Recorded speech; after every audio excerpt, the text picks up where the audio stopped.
being victimized by our own government. One man whom they fear, yet who millions love. One man who is willing to take the poison arrows of lawfare. One man whose voice has been taken away by a corrupt judge operating in a corrupt system. One man who has been ridiculed and insulted. One man who refused to back down.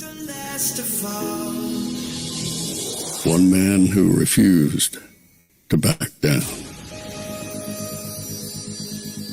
One man who refused to back down. One man who stands between us and them. One man that wants to see America protected again. One man who wants to see America prosper again. One man who understands that a man is a man and a woman is a woman. One man who understands and protects the blessing of life. One man who wants to restore American exceptionalism. One man who once again wants to make America that shining city on a hill for all to see. A place where all the people of the world glowingly set their eyes upon. America. One man who unashamedly wants to make America great again. That one man is Donald Trump.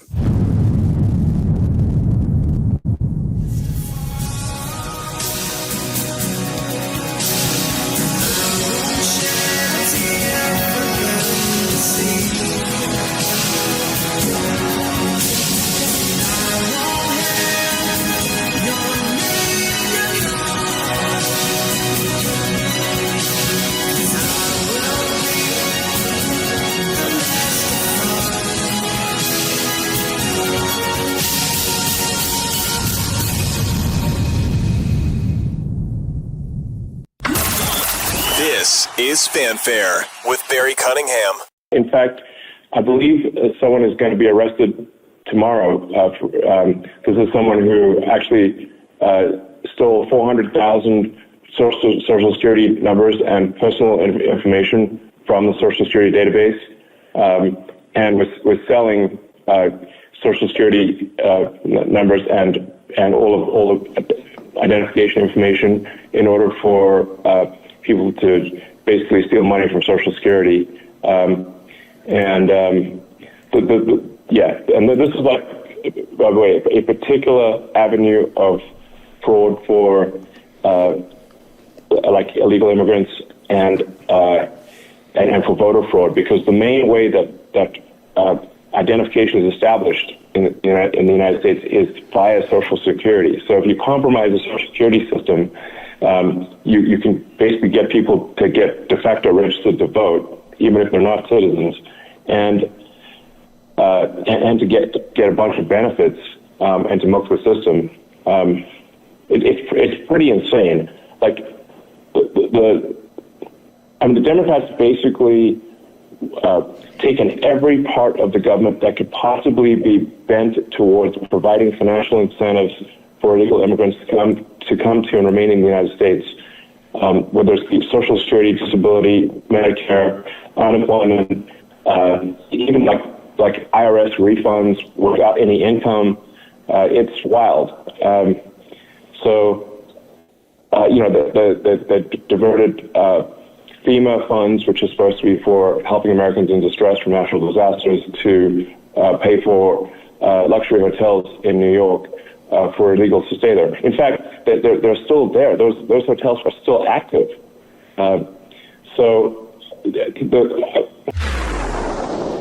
So what I find interesting, welcome to the evening show, is that this stuff seems to be moving so fast that even the Department of Justice and the FBI can't keep up with it. You know, when I plan a show, I look at what's going on. I try to think, okay, is this going to matter? What's happening? And then you see that Elon says yesterday that someone's going to be arrested today for stealing 400,000 Social Security numbers. But yet, as of 5 minutes ago, nope, nobody's been arrested. And they're on to the next thing, because it just seems like there's so much for Pam Bondi and Kash Patel to go after. I don't know how they're keeping up, but we know there's no lists. We know there's nobody been arrested for 400,000 Social Security numbers being stolen. We know that nobody's been arrested for any of the grift. We know that nobody's been arrested for money laundering. And one thing that keeps coming back to me is you have to wonder, once they get somebody surrounded, I don't mean physically surrounded like by a house. I mean, once they have these people and say, we're going to arrest you. Does somebody just say, well, hold on, before you arrest me, I got all kinds of information you want? Because it just seems odd that there's always going to be something tomorrow. Somebody's going to get arrested. And Elon sticks his neck out. Someone's going to get arrested tomorrow. And then nobody gets arrested. And so, I'm not a cop. I've never been in law enforcement. But something makes me wonder, what keeps happening that none of the deadlines seem to ever be kept? And so I came up with this and went, what if this person, the he that Elon Musk mentioned, what if the he, when they went to go arrest him, said, hold on, my attorney wants to talk to you, we'd like to cut a deal.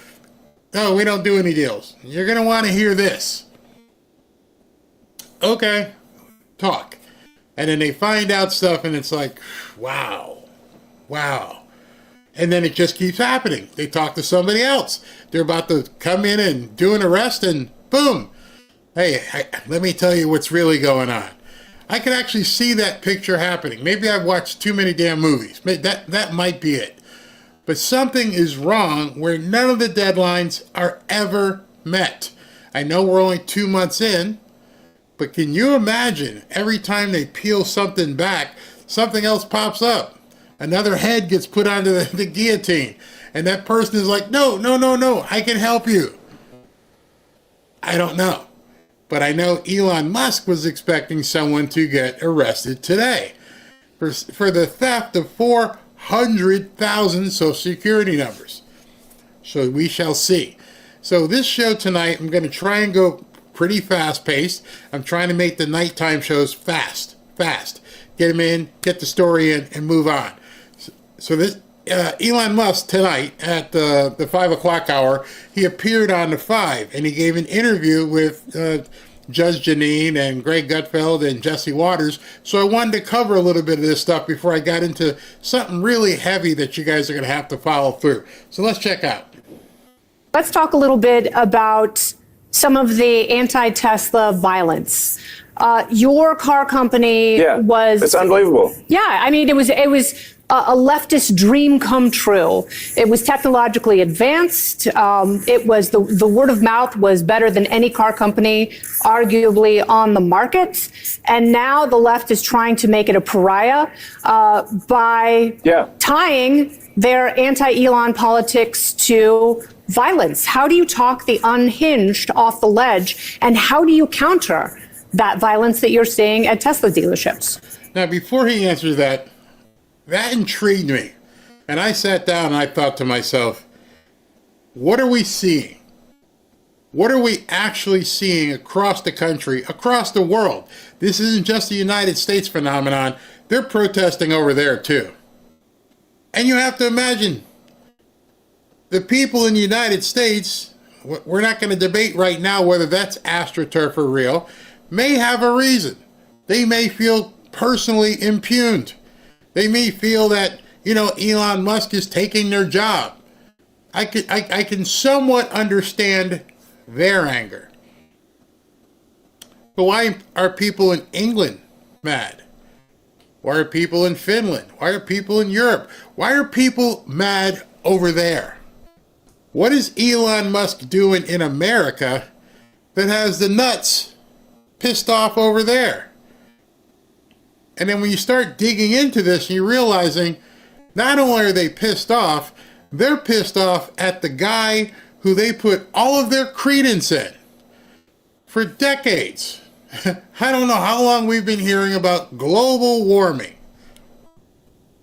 climate change, whatever word they wanted to use. And here comes an entrepreneur and says, you know what? I'm going to help you guys save the planet. Oh my gosh, thank you. We're going to destroy Ford. We're going to destroy Oldsmobile and Pontiac and everybody else. I don't know if Pontiac's still around. We're going to destroy all that. We're going to go to electric vehicles. The government comes out with an electric vehicle mandate. Oh my gosh, Elon, you are the best. He was their nirvana. He was going to carry the flag of climate change, of global warming. A guy saw an idea and said, here's an opening. We can take advantage of this. And people worldwide were so happy because, we're going to be dead in 5 years because of climate change. And so this is a person that they put on a pedestal. They've been essentially worshiping for quite some time. Couldn't wait to go buy his vehicle. Couldn't wait to tell you need a Tesla. Because climate change was, what's the word they use? you know the word they use. Existential threat. It is the biggest threat to the United States and other countries anywhere. Climate change is that big of a deal that we have to get everyone to buy electric vehicles. And then all of a sudden, this guy aligns himself with Trump because you pushed him aside. And now he's got this agency where he's going in and uncovering all kinds of seemingly grift, theft, money laundering. And because he's exposing all of this, the people over there are pissed off. The people over in Europe are pissed off at Elon. They're literally walking around with his head on a pike, theoretically, burning him at the stake. And you have to go back and just think, wait a minute, he's not looking into the Finland government, not looking into the French government. He's looking at America. Why are you people so pissed off? Well, they're probably pissed off for the same reason that the American government or American Democrats are pissed off. That money trail that he's found and he's following, it leads to them too. You see, he was never going to be their pedestal standing electric vehicle guy. He was a means to an end. And now that, you've gotten too close, you're so close to the target, climate change doesn't matter anymore. Just imagine, that's been a religion. What's her name? Greta Thunberg. Rallies, save the whales, eat the whales, whatever you want to say. You people were all about climate change till about, 60 days ago. And now it's never in the news. Nobody talks about it. It doesn't matter. The only target right now is taking down Elon Musk. Why? How did your existential threat, how did the thing that mattered to you most in the world finally just get pushed off to the wayside because he's looking at theft and money laundering? Tells you two things. It tells you, number one, climate change was never a real thing. It was just a tool to weaponize government, take more funding, steal more money. That's all it was. You now know today, no matter what happens going forward, they have proved that climate change is a hoax. They can't go back to that. Number two, I guess it's number two. Second thing is, now you know we were funding so many countries overseas, wherever they may be, to the point where they dropped everything they held dear. We don't give a crap about climate change. You cut off our money. And you told Donald Trump and everybody where to look and where this money is, And now we got to take you out. We got to do whatever we can to remove you from the equation. Because the unhinged way that they're looking at this is telling you it's not about climate change. The existential threat has now been neutralized. Don't worry about it anymore. He's the existential threat. He and that guy Trump. Those two are public enemy number one. Those are the two things that we have to worry about as the world. No longer is it climate change. We got to take down Elon, and we got to take down Donald Trump. That's what matters most at this point. He's going to talk about it.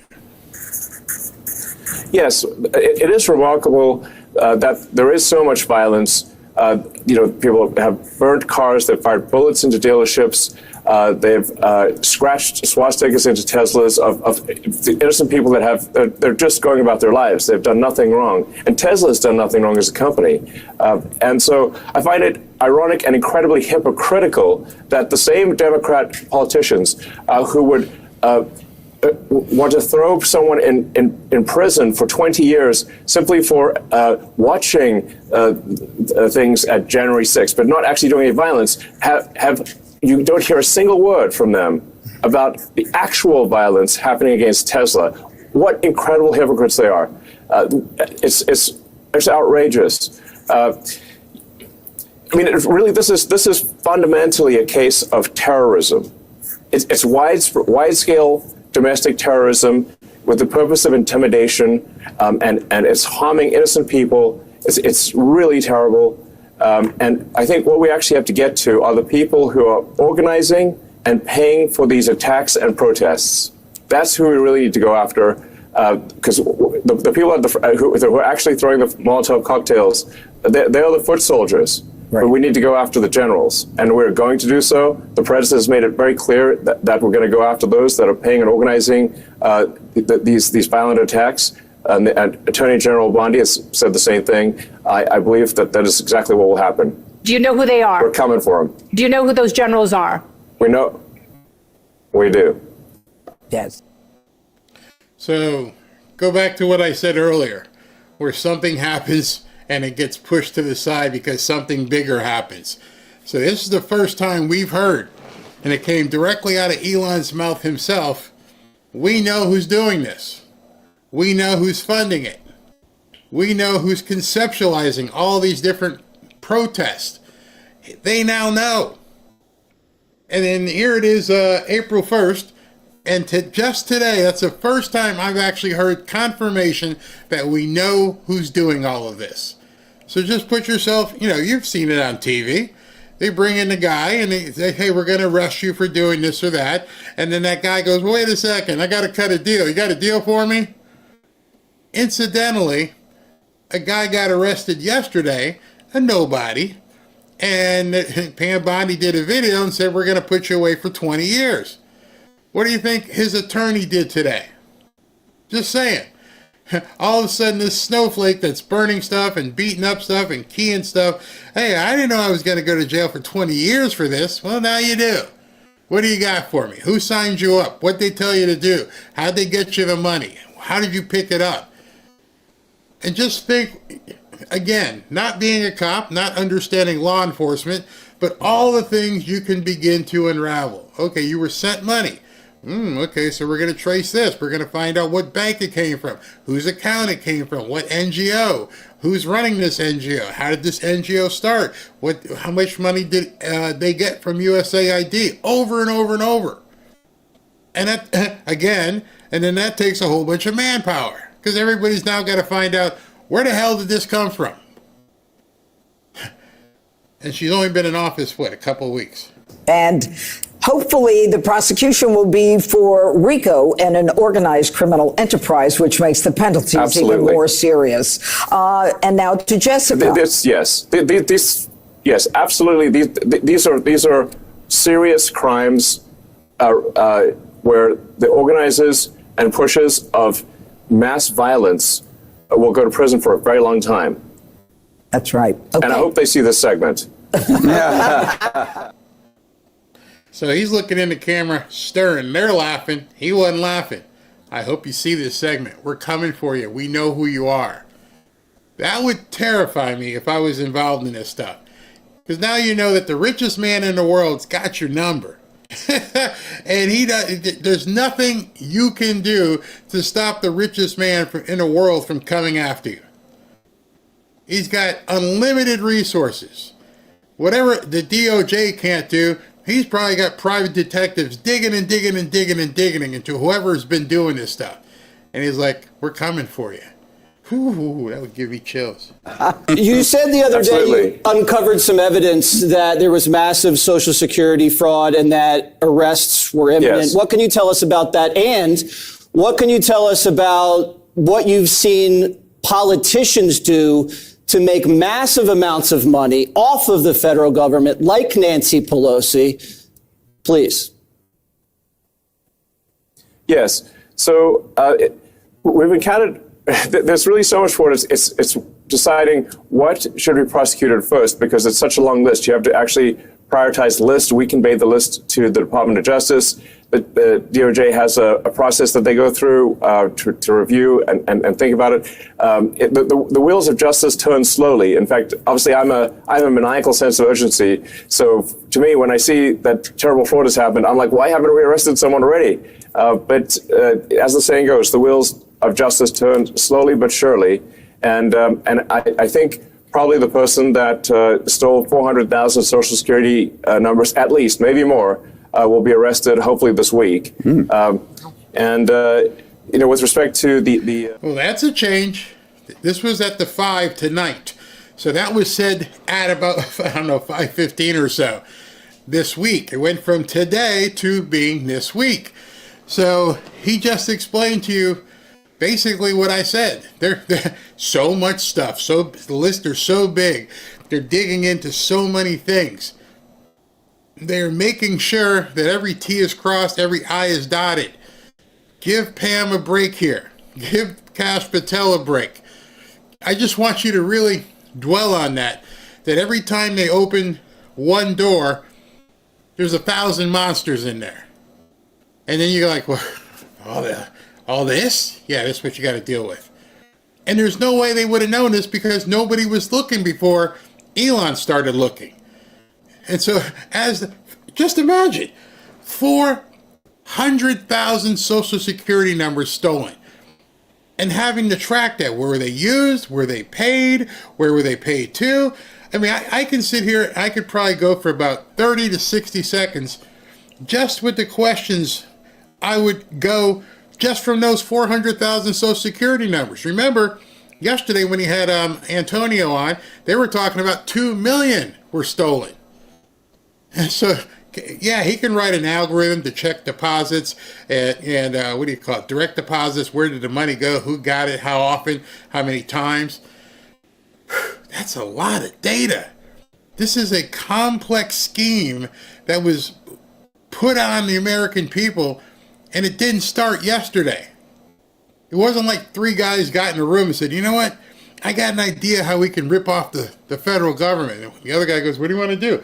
Let's make Social Security numbers. Oh, that sounds cool. What do we do next? This is something that's been going on for probably decades.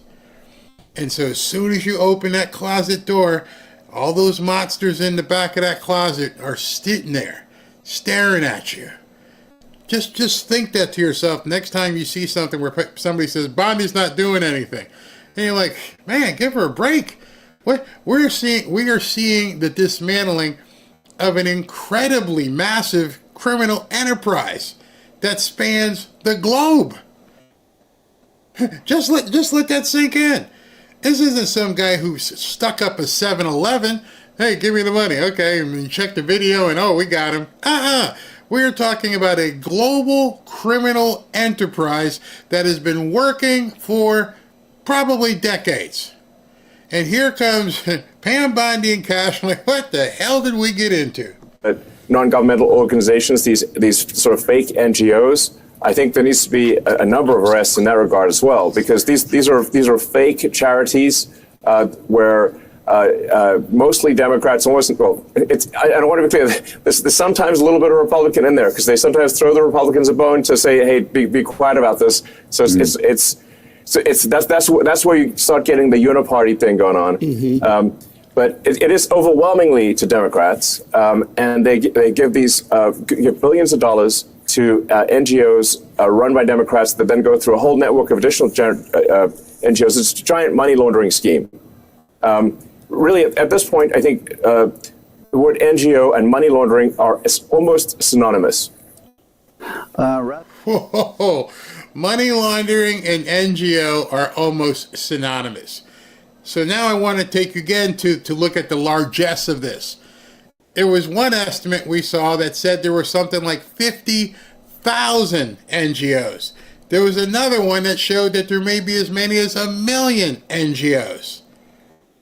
So whoever the mastermind was at the top of this apex who said we're going to create this thing and steal from Americans, whoever that criminal mastermind was, could never have dreamed all the different webs and pieces of it that they've been able to put together. And it just kept growing and growing and growing and growing and growing. And they would get some stupid person to, run BLM. Hey, you want to do something? You want to do Black Lives Matter? Okay, set up this corporation, do this. We'll give you $10 million. Oh, wow, that's pretty cool. What do you want me to do? I want you to do save the weather vanes on top of New York buildings. And that's going to be your NGO. And I'm going to give you $5 or $10 million. Wow, okay. Think I'm joking? If you saw some of these names, the Democracy for Brothers, the Democracy for Sisters, just stupid stuff. Just getting paid. Money's just going like this. Non-ending supply of money. Why is it non-ending? Because if they needed more, they just printed it. You're the federal government. You're in charge of the money. Nobody is watching you. Print some more. Just keep going. Print it. Send it up to the BLM group. Send it off to the George Floyd NGO. Send it all over the place. And then you own all these people. All these people you've seen so far. I don't know how many BLM people got arrested who've gone to jail for living high in the hog mansions and everything else. They got stupid. You guys seen the movie Goodfellas? Pre-idiot Robert De Niro. Hey man, don't buy anything. What do you mean? What are you walking in here with a fur coat and a new Cadillac? Don't buy anything. Sit on it. They're going to pinch you. When you find out you're doing this and you ain't got no way to show that you got the money, they're going to get you. And what did the BLM people do? Go out and buy mansions. And people are like, how the hell do you have a mansion? Stupid. And so they got caught. But there's 1 million of them. And they're all over the place. And they all got your money. And right about now, they're kind of freaked out. Because they're wondering for the knock on the door. And it's coming. You can bet it's coming. I would not want to be these people at this point, which is why they're freaking out the way they're freaking out. And Elon said something else that you always have to keep remembering. Yeah, there's been some Republicans who have been told to keep quiet and do what we tell you. And those people are going to fight like cats and dogs because they can't be exposed. And so I myself, after seeing all this take place, I have a newfound understanding of what Pam Bondi must be going through, what Kash Patel, and never mind, when you see all the grift and you see all the things that are happening, then you got to wonder, who in my office is part of this? How do I know I can trust that person or that person? Can you imagine going into work and going, okay, I don't know if this is bugged. I don't know if there's a camera somewhere. I don't know if somebody came in last night and, put a camera under my desk. I don't know if the person who's making coffee, I don't know if the coffee room has, I couldn't even imagine. Am I being far-fetched? No, because this is the biggest criminal enterprise ever. Every TV show, every movie you've ever seen compacted into one doesn't make up this scheme. This is the biggest thing ever. And you got really two people who are spearheading this. Donald Trump and Elon Musk. And that's it. That's it. Exactly, Barry. Who do you trust? Yeah, I don't know. I don't know at this point. I mean, I like people to put themselves in her shoes. And now everything that you've heard over the last couple months, you're walking into the Department of Justice. And you have no idea. I mean, these people are capable, even if you sweep it today, there could be a new camera and a new microphone in there tomorrow. You'd never know. You don't know who's going through your computer. How many computers do you have? Do you have to change your password hourly because someone's got a keystroke on your computer? I mean, think about it. There's nothing you can do. You don't pick up your cell phone because they may log in there. So she must work inside a Faraday cage or something, because otherwise everything you do could be monitored by somebody else on your team. That's crazy, absolutely crazy. I stopped. I think it's run out of the EU. Maybe that could be. I stopped paying taxes in SSI 35 years ago. I wouldn't tell people that. They start checking your IP. Worse than Al Capone getting caught. Yeah, this is this is all those spy movies put together. No, there's no author. Nobody, not Robert Ludlum, not Tom Clancy.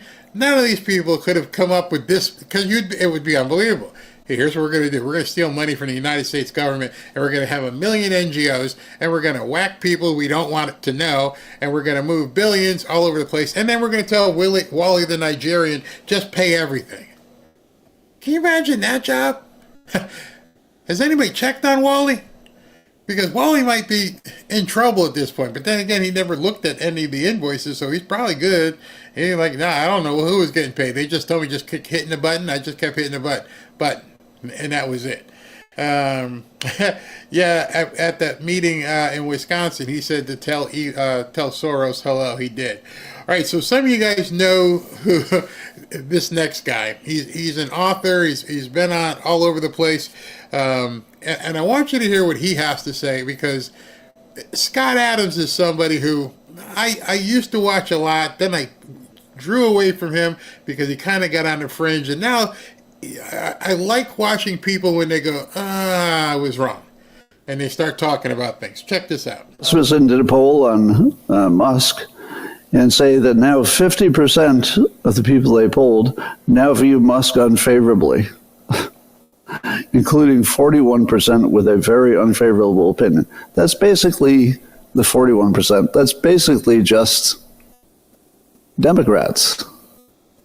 So look how quickly the Democrats can change their opinion of Elon Musk if the top tells them to change it.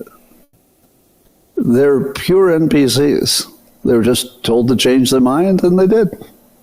And they'll just forget everything he's doing for the country. Imagine being in his head. Imagine being Elon Musk. You're the richest person in the world, and the first thing you have to worry about is that money will become useless.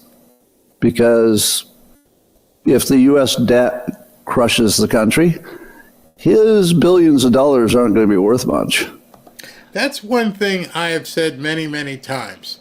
When I'm watching these idiots on CNN and the other idiots on MSNBC or NBC or ABC or CBS, these people making gazillion-dollar salaries, and they're attacking President Trump. They're attacking every move they make.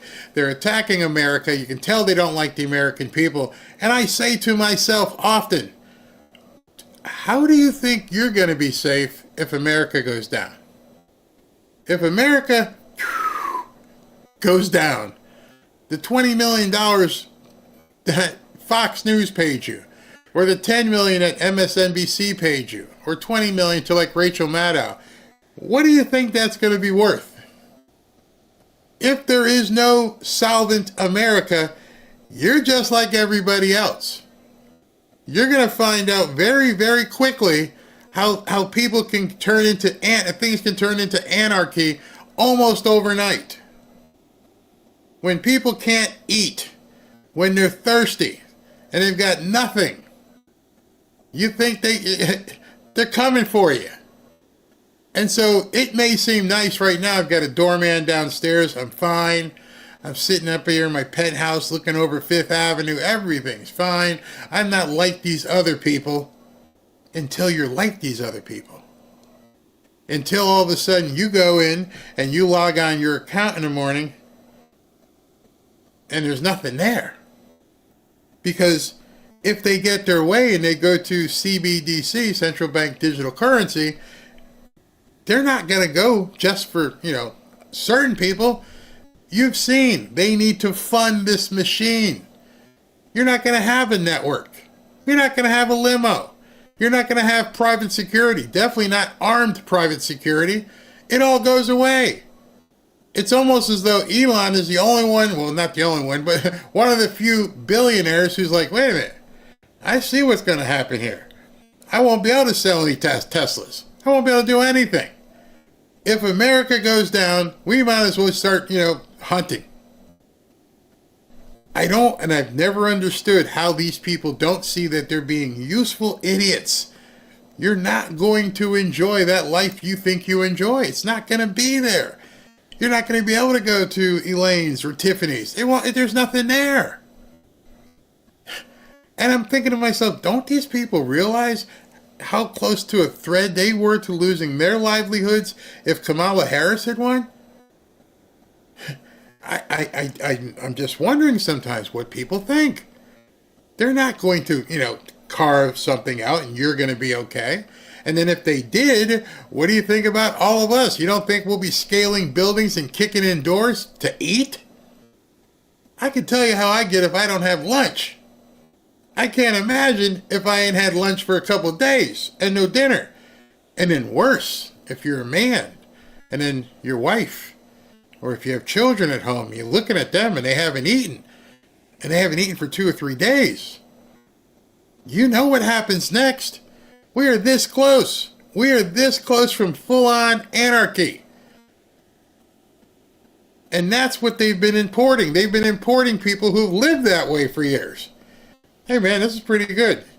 I remember there's an old joke by Eddie Murphy, and he said it in his stand-up routine. He goes, America's a great country. If you're hungry and you have a gun, you're going to eat. It's that simple. But there are people in Mexico and some of the people they brought over here that even having a gun didn't help them. There was nothing to eat. The stores are empty. So you're telling me there are stores here and they're open like till 10 or 11 o'clock at night? Yeah. And so I could just walk in and do what I need to do and we're going to eat? Yeah. Oh, thanks. This is a great country you guys got here. What do you think would happen as this thing went off the rails? I don't think enough people think about that. I know you do because you prayed and you know what's going to happen. So he could go from richest person in the country to, well, we're all just struggling to become cannibals and eat each other, which is sort of the alternative. So he's got the most to lose. But also, he's got the only plan to save the country, and he's taking remarkable risks. I mean, he's got all kinds of death threats. His Tesla's being attacked. He might never be able to recover. He might never be able to just go in public. He probably could never eat at a restaurant again. I mean, the level of risk he's taking on is extraordinary. And he's doing it for primarily the benefit of the country. And if you look at all the other stuff he does, they're clearly designed for the benefit of the country, but they also make money. Now, in this case, it's more for the benefit of the country. I don't see how he's going to make money, except in the way we all would make money if the country stays in business. So I didn't like that he said that, if. So, I saw somebody in the chat said, Barry, relax. Don't get yourself worked up. Seriously, bro? This isn't fantasy world. These people are playing to the end. They're playing to the death. I'm not getting myself worked up because I know I've been pretty good and prudent in making sure we're okay. I also live in Florida. I don't know where you live. Like I've said it many times, if you live in Florida or even someplace else where there's an ocean, you're probably going to be able to eat. There's this big thing out there with water and lots of fish are out there. So if you don't like fish, I'm not being in trouble. But there's fish in the water. There's fruit on the trees. People down here are going to survive. The ones who know what to do. I see it all the time. I'll just be driving and there'll be people fishing, standing on a bridge somewhere. And I'm thinking to myself, there's someone who's like, you know what? Maybe I can't afford to go to the grocery store, but I'm going to catch some dinner tonight. So no, I'm not freaked out. My job, I believe, is to let you guys know you need to get prepared. We talked about this many a times. Don't drop the ball. And so if Elon can't go get a meal, you're not going to be able to go get a meal depending on how things go. This is that serious. I'm not being hyperbolic or over dramatic. There's a lot of people with a lot of money and power at stake. People get whacked for a lot less than what we're seeing go on. Get your head out of your butt.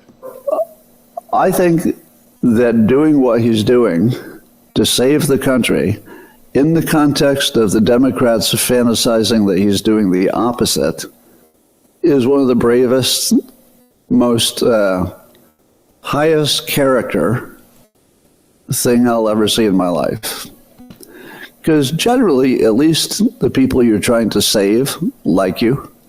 You know, if a ship goes over and, you know, you pull up and you're saving people out of the water, they don't hate you, do they? Do half of the people you pull out of the water and you save their life, do they hate you? No. Generally speaking, when you're saving people's lives, and that's what he's doing, he's saving the lives of Americans. We're all going to fucking die if the debt isn't controlled and fast. Yes, tell him, Scott. Very emphatically, there is no other option. You guys know who manage your own household. You know you just can't keep spending with no income, because eventually there's nothing left. And there's no more money to even pay off the creditors. And that's when they start coming and taking cars and putting notices on the front door and telling you get out in 20 days or whatever it is where you live. There's no turning back when it falls apart. And maybe that's why I love Florida so much, because there are certain protections inherent to living in Florida. In addition to fishing and everything else, they got what's called down here homesteading, where creditors can't take your homes. Ron DeSantis just recently, in the last couple of days, is installing or trying to install no property tax, no real estate taxes, or very minimal real estate taxes. We got no sales tax. We got no income tax here. So the only tax we pay is to the federal government. That's it. And so by doing that, we have a small sales tax, 6%, 7%, depending on what you buy. I love the way he's setting things up. And Florida at this point is becoming the business model for smart politicians. Not the nuts in California, which I'll show you today. They're still doing their woke stuff and going broke. But understand, I believe Randy Fine won his race tonight, which is going to further cement that Florida is a red state, which means a lot of people are going to want to come down here. Actually, somebody said Randy Fine in Florida, his sixth district has won. So that being said, we're going to be okay down here. Plus, everyone's walking around with pew-pews. So good luck with that crazy stuff. Yeah, let's continue. He is the only mechanism that can do that. Let me say it again. We're all going to fucking die. That's how bad it is. We're all going to fucking die. He's saving the country, and they're trying to kill him. Now that is pure evil. Pure evil. And I'm a lot disappointed. I'm a lot disappointed that the Department of Justice hasn't already put the boot on this. Now, I don't know what tools they have, but they got tools. I mean, clearly there's some way to shut this down. And if not, I don't know how ugly it's going to get, but it's not going to get better. We are paying. That's something we all have to understand and be prepared for. This stuff has to stop. I'm giving Pam Bondi and Cash and Dan Bongino the full faith at this point. Get it done. Don't wait. But if we go into 2026 or 2027 and this stuff is still festering, we're in big trouble. We're in big trouble. So I hope that he can go ahead and get it taken care of. He, meaning Kash Patel, and then of course with his associate Dan Bongino, and also with Pam Bondi. And we talk about Pam Bondi a lot, but she's not going to get it done by herself. So she needs a huge staff, And what Scott said that's so important, and I want you to remember what's happening over in Europe and how they're all freaked out. And it has nothing to do with climate change or global warming. They have put their patron saint of climate change, and they're looking to rip his head off. So now you know your money has been going to so many countries. You've been propping up so many governments, and then they take out the government when they don't need it anymore. But it's been this festering boil that the United States has put together, and now we're all beginning to see it. These countries may fall. It may turn into Armageddon in some of these countries. You're seeing what's happening in France. They put Marie Le Pen in jail, and she was supposed to be the next person in line. Desperation is taking over, because at this point, the leaders in these areas realize they're not leading anything. It was being led by here. They were installed to do what they were supposed to do. Now that they can't get any money from the United States, what are you leading? And then tomorrow, with Liberation Day, good luck. Good luck. When Trump says, hey, we're going to tariff you 200%, we're going to tariff you 50%, you're going to see people scream bloody murder tomorrow, including our United States media. They have to. Whoever's told them what they need to do is giving them information right now to let them know, go do what you need to do to just destroy Trump and Musk. But as you're seeing every single day, these two guys seem completely undeterred. They're moving straight ahead. All right, so take a listen to this about Lear Capital, and I will be right back. As you know, President Trump has assembled the Avengers to make America great again. And of course, we're all excited and ready to see them get to work. But with everything we're seeing right now, don't take your eye off the ball. Things could get much worse before they get better. With the possibility of World War III still looming, and with the Democrats doing everything they can to impede Trump, you still need to keep your guard up and your money protected. Oh, and our national debt is still massively increasing. Don't get me wrong, I have high hopes for Trump's America, but I also have a family to look out for. You see, Trump and the Avengers have quite the uphill battle ahead. That's why I'm making sure I'm protected, and I'm recommending that you do the same. One way to be protected is by diversifying your portfolio. That's why on this channel I've been happy to partner with Lear Capital. As you know, I've been involved in real estate for quite some time. And although I dabbled in gold and silver, Kevin and his staff at Lear have helped to educate me even further, especially in regards to silver. Give Lear a call today and they'll show you how easy it is to move some of your savings or your retirement account into gold and silver.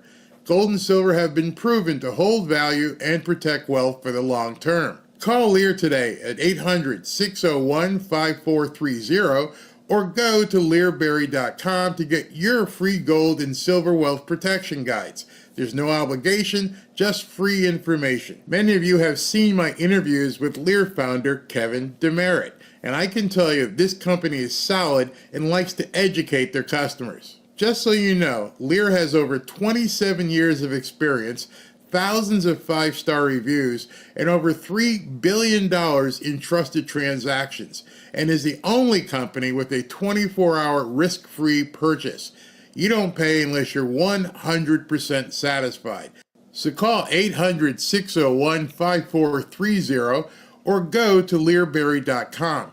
And when you call, don't forget to ask how you can get up to $15,000 in bonus gold or silver with a qualifying purchase. So if you'd like to take advantage of this opportunity, please call my friends at Lear Capital at 800-601-5430 and tell them Barry sent you. All right, so SV sent me a notification, and it appears that in addition to fine winning in Florida, Jimmy Patronis wins and will be the next congressman for Florida's 1st District, replacing Matt Gaetz.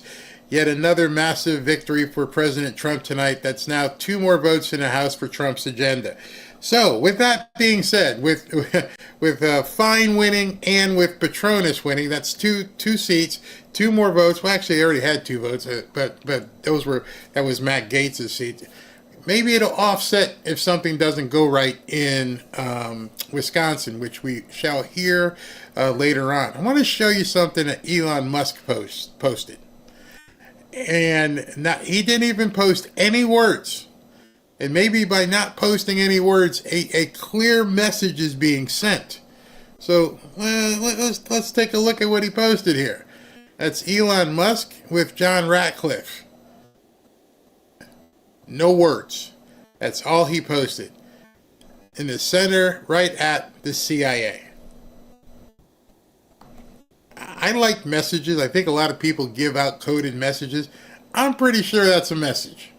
I'm pretty sure he's telling some people, we're about to dig in. And because we're about to dig in, we are going to find a lot of information.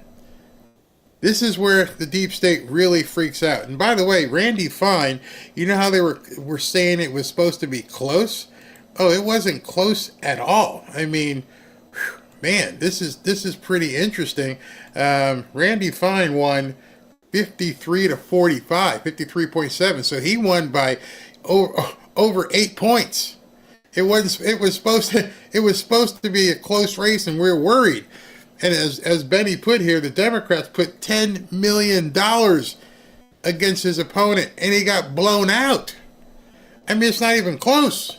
Blown out, completely blown out. That's kind of what I was thinking. I was wondering, how in the hell is Wisconsin even close? Are we being lied to? Are they cheating? I don't know. Something doesn't make any sense with this. Nothing. None of it makes any sense. There shouldn't be any close races. These people are nuts. Well, at least you now know that in Florida, we got our crap together. We know what we want down here. A blowout victory. You gotta love that. Absolutely love it. So, I want you to hear this piece by, Glenn Beck. People who came here illegally, we're giving them Social Security. When our old people can't afford to eat, we're just giving this away to people who are here illegally. That's crazy. Crazy.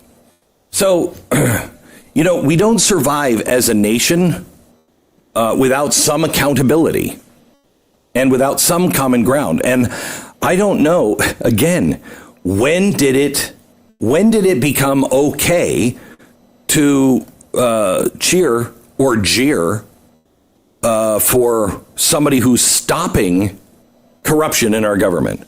In addition to that, when did it become okay? When did people begin to cheer for the bad guys like this?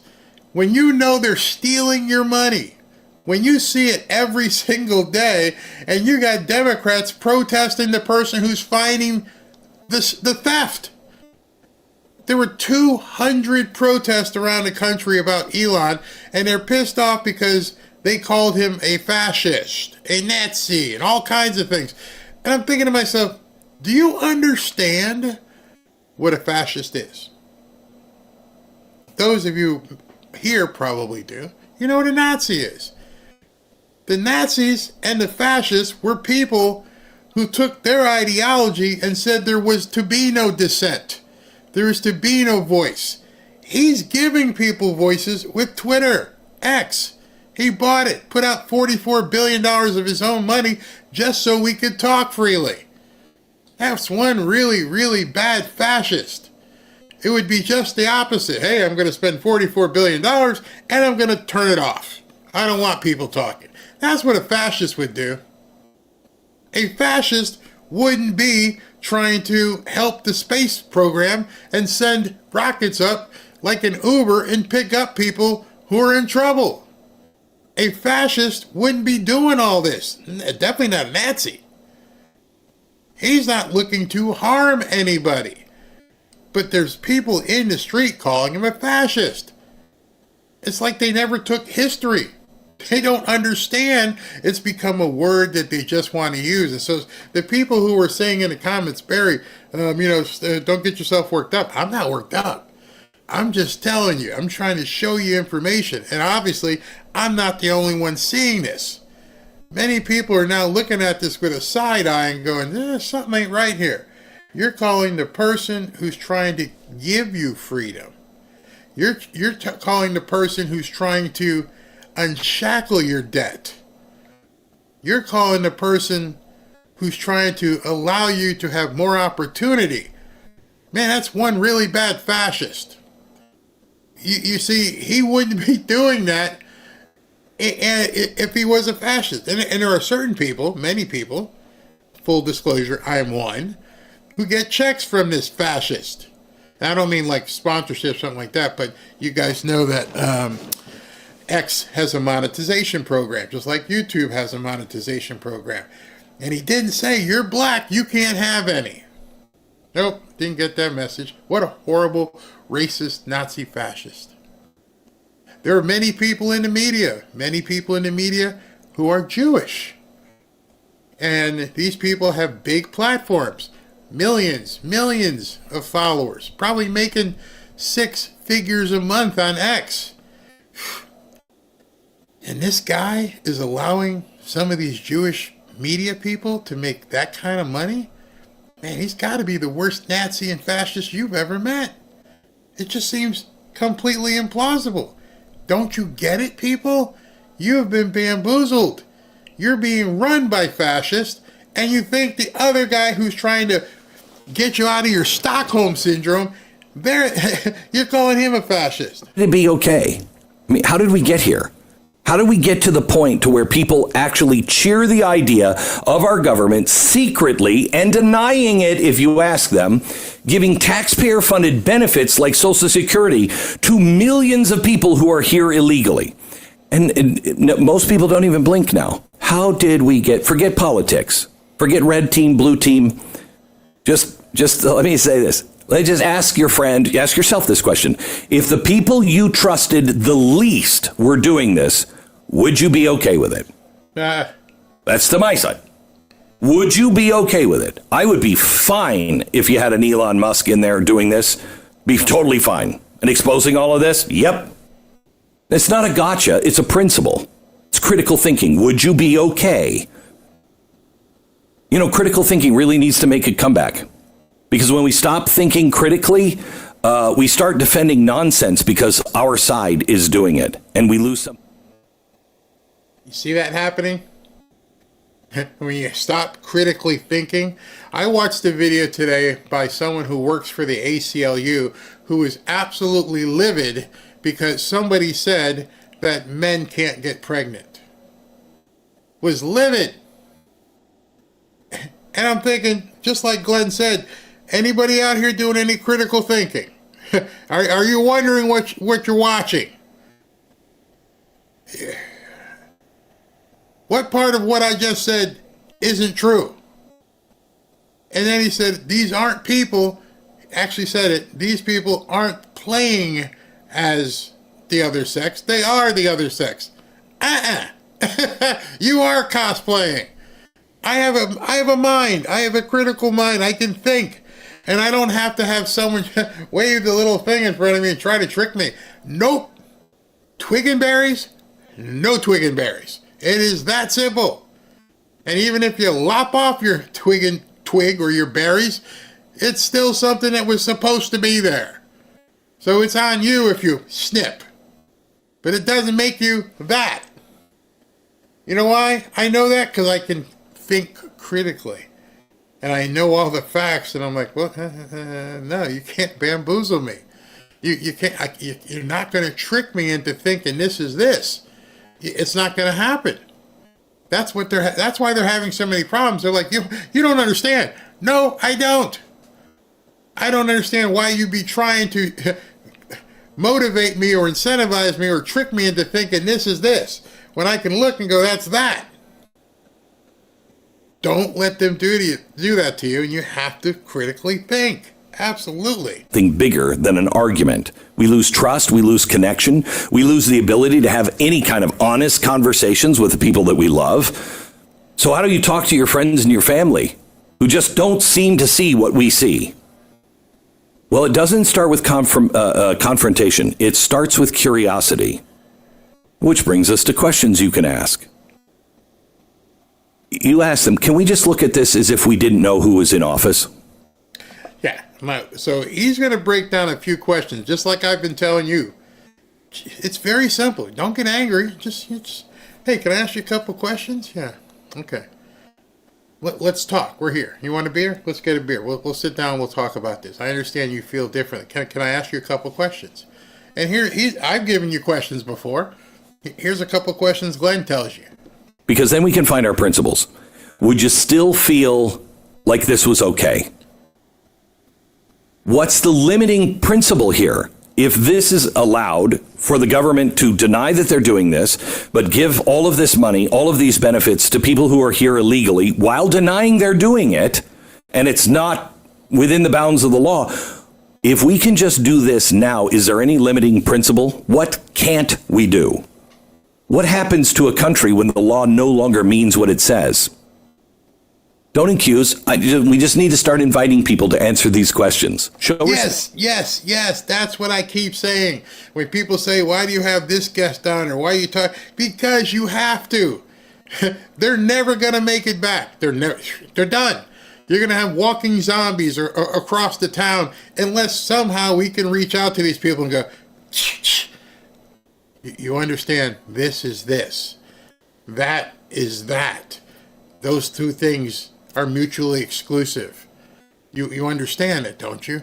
Because if we let the cosplay continue, if we let it degenerate to the point, I don't know, I'll tell you this. If we let it degenerate to the point where this becomes normal, hold on, let me tell you, when this becomes normal, we are definitely in trouble. We are in such trouble that there's no way back. Let me find what I posted today. Yes, this is it. If this is normal, when we are so desensitized that we're at the point where that's normal, that we just accept it. Well, that's just how they. No, I need to have a conversation with you. We need to talk about this. Hey, Fred, do you see what's going on here? And Fred will say, yeah, I see what's going on here. There's some dude, and he looks like he's trying to act like a dog. Yeah. And there's people clapping. I don't want to applaud that. And so then I would ask Fred, are you okay with that? Well, they're just living their life. They're living their best life. They're just doing what they can do. Where do you think that leads, Fred? I mean, I remember when we were in school, and they're like, Barry, don't smoke this, because if you smoke this, it might lead to this. Don't do this, because it might lead to that. And you were warned, don't go there. What they call it, gateway, this might lead to this. And then if you're smoking this, you might end up looking like Scarface. Be careful, you're opening that door. Whoa. What door is that opening? What door do you think that opens if that becomes commonplace? I mean, I have to write that down because I might have to delete it because the guys upstairs might think, I'm not understanding the alternative lifestyle, which I don't want to understand. But we have to be able to talk to people. Maybe not the dude, maybe not the dude with kneeling down, but maybe some people in the audience. Hey, man, you okay with this, or you just go hang out with some friends? I mean, you didn't. I didn't see you in the outfit, so you okay with this? Got to have these conversations. It's unhealthy to look away from that. We're compelled as Christians. Y'all need some help. I'll try 3 times, and I come back with bloody nubs because you chewed off my hand, especially because you're a dog. But I gotta try, man. I can't walk by that and go, hey, can I talk to you for a second? Yeah. What in the hell are you people doing? No, I don't want to do it that way, because then they're going to turn around and get pissed off. hey, what is it that this is accomplishing? How does this, why do you like this? What does it do for you? We got to talk to people before it's too late. For their mind. Because deep down, most people do not want to be hypocrites. They don't. And that's the conflict that they're having in their head right now.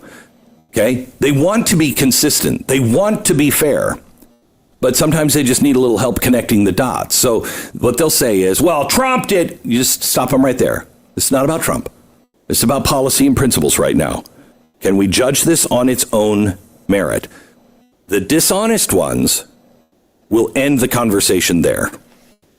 And they'll want to just go back into the outrage machine. But you stay in reality. Because we can't see our neighbors as enemies just because they see the world differently. But I don't know if Glenn's been watching my shows or what, because I've been telling you that. The crazy ones will degenerate after one or two questions and not want to talk to you. They'll want nothing to do with you. Yeah, you're going to look like something out of Night of the Zombies. But somebody, somewhere, if you can find a way to use that honey to attract them. And it's like, hey, man, hey, how you doing? How the Knicks do last night? The Cowboys don't look good in the draft this year. Yeah, you still dressing up in a dog suit, bro? See, I get you talking. I'm like, I didn't accuse you. I'm just like, you still dressing up like a dog? Yeah. Why? Then let him talk. And whatever comes out of his mouth, be ready for it. Even if he likes Alpo. Step to helping each other is ask honest questions. Have the courage to listen to their answer. Not be thinking, oh, good, they said that, so I can say. Just listen, even when it makes you really uncomfortable. Glenn, I know you must be watching my show now. I know you're a big media guy, but you must have a producer watching my stuff. Because that's exactly how I feel. And I've said it many a times. Even if it makes your stomach turn, pretend like it doesn't. Oh, really? So you like dressing up as a dog and sniffing other guys' butts, right? Yeah, it's pretty cool. How'd you get into that? What happened? How do you just like one day decide, you know what? I'm going to be dog man. And I want to dress up like a dog and, sniff people's crotches. How does that happen? What led you to that? How did you start? Did you start as a puppy? If you weren't a puppy, how did you get into the full-fledged dog? I'm being facetious, but I would probably say that. I'm like, hey, man, did you start as a puppy? And why did you pick a German Shepherd? You didn't like labs? Because maybe I get somebody laughing at that point. And I'm thinking, oh my God, what do I do here? Pray. Okay, what do I say next, Lord? Because I'm deep. I'm in deep here. Because we have to find our way back to truth. We have to find our way back to the actual law. We have to find our way back to logic. Because it's not political. It's just about right and wrong. And if we can't do this, then the fight isn't about left versus right anymore. It honestly isn't even about good and evil. It's about sane versus the insane. Where do you draw the line? We're going to get to that in a second. Yes, it's between sane and insane. Insane in the membrane. And at this point, more and more people are seeing this isn't normal. It's beyond evil at this point. These people need help. So if you had a relative, and if you've ever had a relative who's had some serious issues, I'm sure you try to talk to that person and get them on a straight and narrow. You may not have been prepared. You may have not known what words to say. God knows I don't. I'm not perfect. I have no idea how to help somebody out of being a dog. But I would have to find someone who did. Hey, man, I got this friend, right? Yeah. He thinks he's a Labrador retriever. You ever dealt with them? Yes, I've dealt with them. What did you do? Well, you got to talk to him. I don't know what to say. Can you come with me? We're going to go meet my buddy. We're going to play some paddle ball. He's going to be running around the court grabbing after the balls because he thinks he's a Labrador retriever. But could you talk to him? Yeah, I could talk to him. Bring somebody with you. Bring reinforcements. Do like a little intervention. Bring some Alpo or something, some milk bones in case the doggy needs to be calmed down. Because it's crazy out there. This is insane we're dealing with. These are people who are looking at the man who brought them to the promised land of global warming, and they're trashing his stuff because they don't like the fact that he's trying to find out who stole the cheese? It doesn't make any sense. It's insanity. We are beyond good and evil at this point. These people may do evil things, but the things that are causing them to do evil things are that they're bat poop crazy. Yeah. It's hard. I understand it's hard. I understand most of us are not trained to deal with this, but then we need to bring some other people, because these people still get to vote. Many of them still breed and have kids. And you just think to yourself, you're going to have kids? Are they going to be puppies, or are you going to actually have a boy and a girl? Oh, there's no such thing as a boy and a girl. So even if you had puppies, what are they? I can't even go there. And I'm making fun of it, really making light, because other than that, I'd probably start crying. I don't know what to say to somebody like that. And so I'll talk to my pastor. Hey, man, my pastor probably like, what? Because I doubt he has seen stuff like that. I mean, he's been involved in sex trafficking and human trafficking and helping to counsel girls who are coming back. And I can't imagine, Pastor, I got to talk to you about something. Well, yeah. My boy Louie, he thinks he's a Labrador Retriever. Like, there's nothing that God can't do except if it's broken. Yeah, God can fix anything, but oh my goodness, I wouldn't even know how to go there. Do you know how to go there? I'm sorry. It's absolutely crazy. Let me take some comments here. Take a break. Oh, this is funny. Barry, did you make Robin mad or she kick you out of the house? I'm just wondering, you have had the same shirt for the last couple of days. Okay, so here's what's going on with the shirt and the shirt style, not the exact same shirt. I've been looking and I bought a whole bunch of more shirts and as I'm getting ready to do a lot of cuts in videos and post those videos the next day or a day later and trying to keep some continuity, I started falling in and looking at some stuff that Steve Jobs said. And Steve Jobs, who I have read quite a bit about, has said, make your wardrobe the least amount of thought that you have to have. And if you ever look at Steve Jobs, he always had a long sleeve black shirt on. Almost every time you see him in public, he had a long sleeve black shirt on. Because with everything I have to do, he said, I don't want to think about getting dressed. And if you look at a lot of people in that realm, Zuckerberg, same way. People just like, you know what?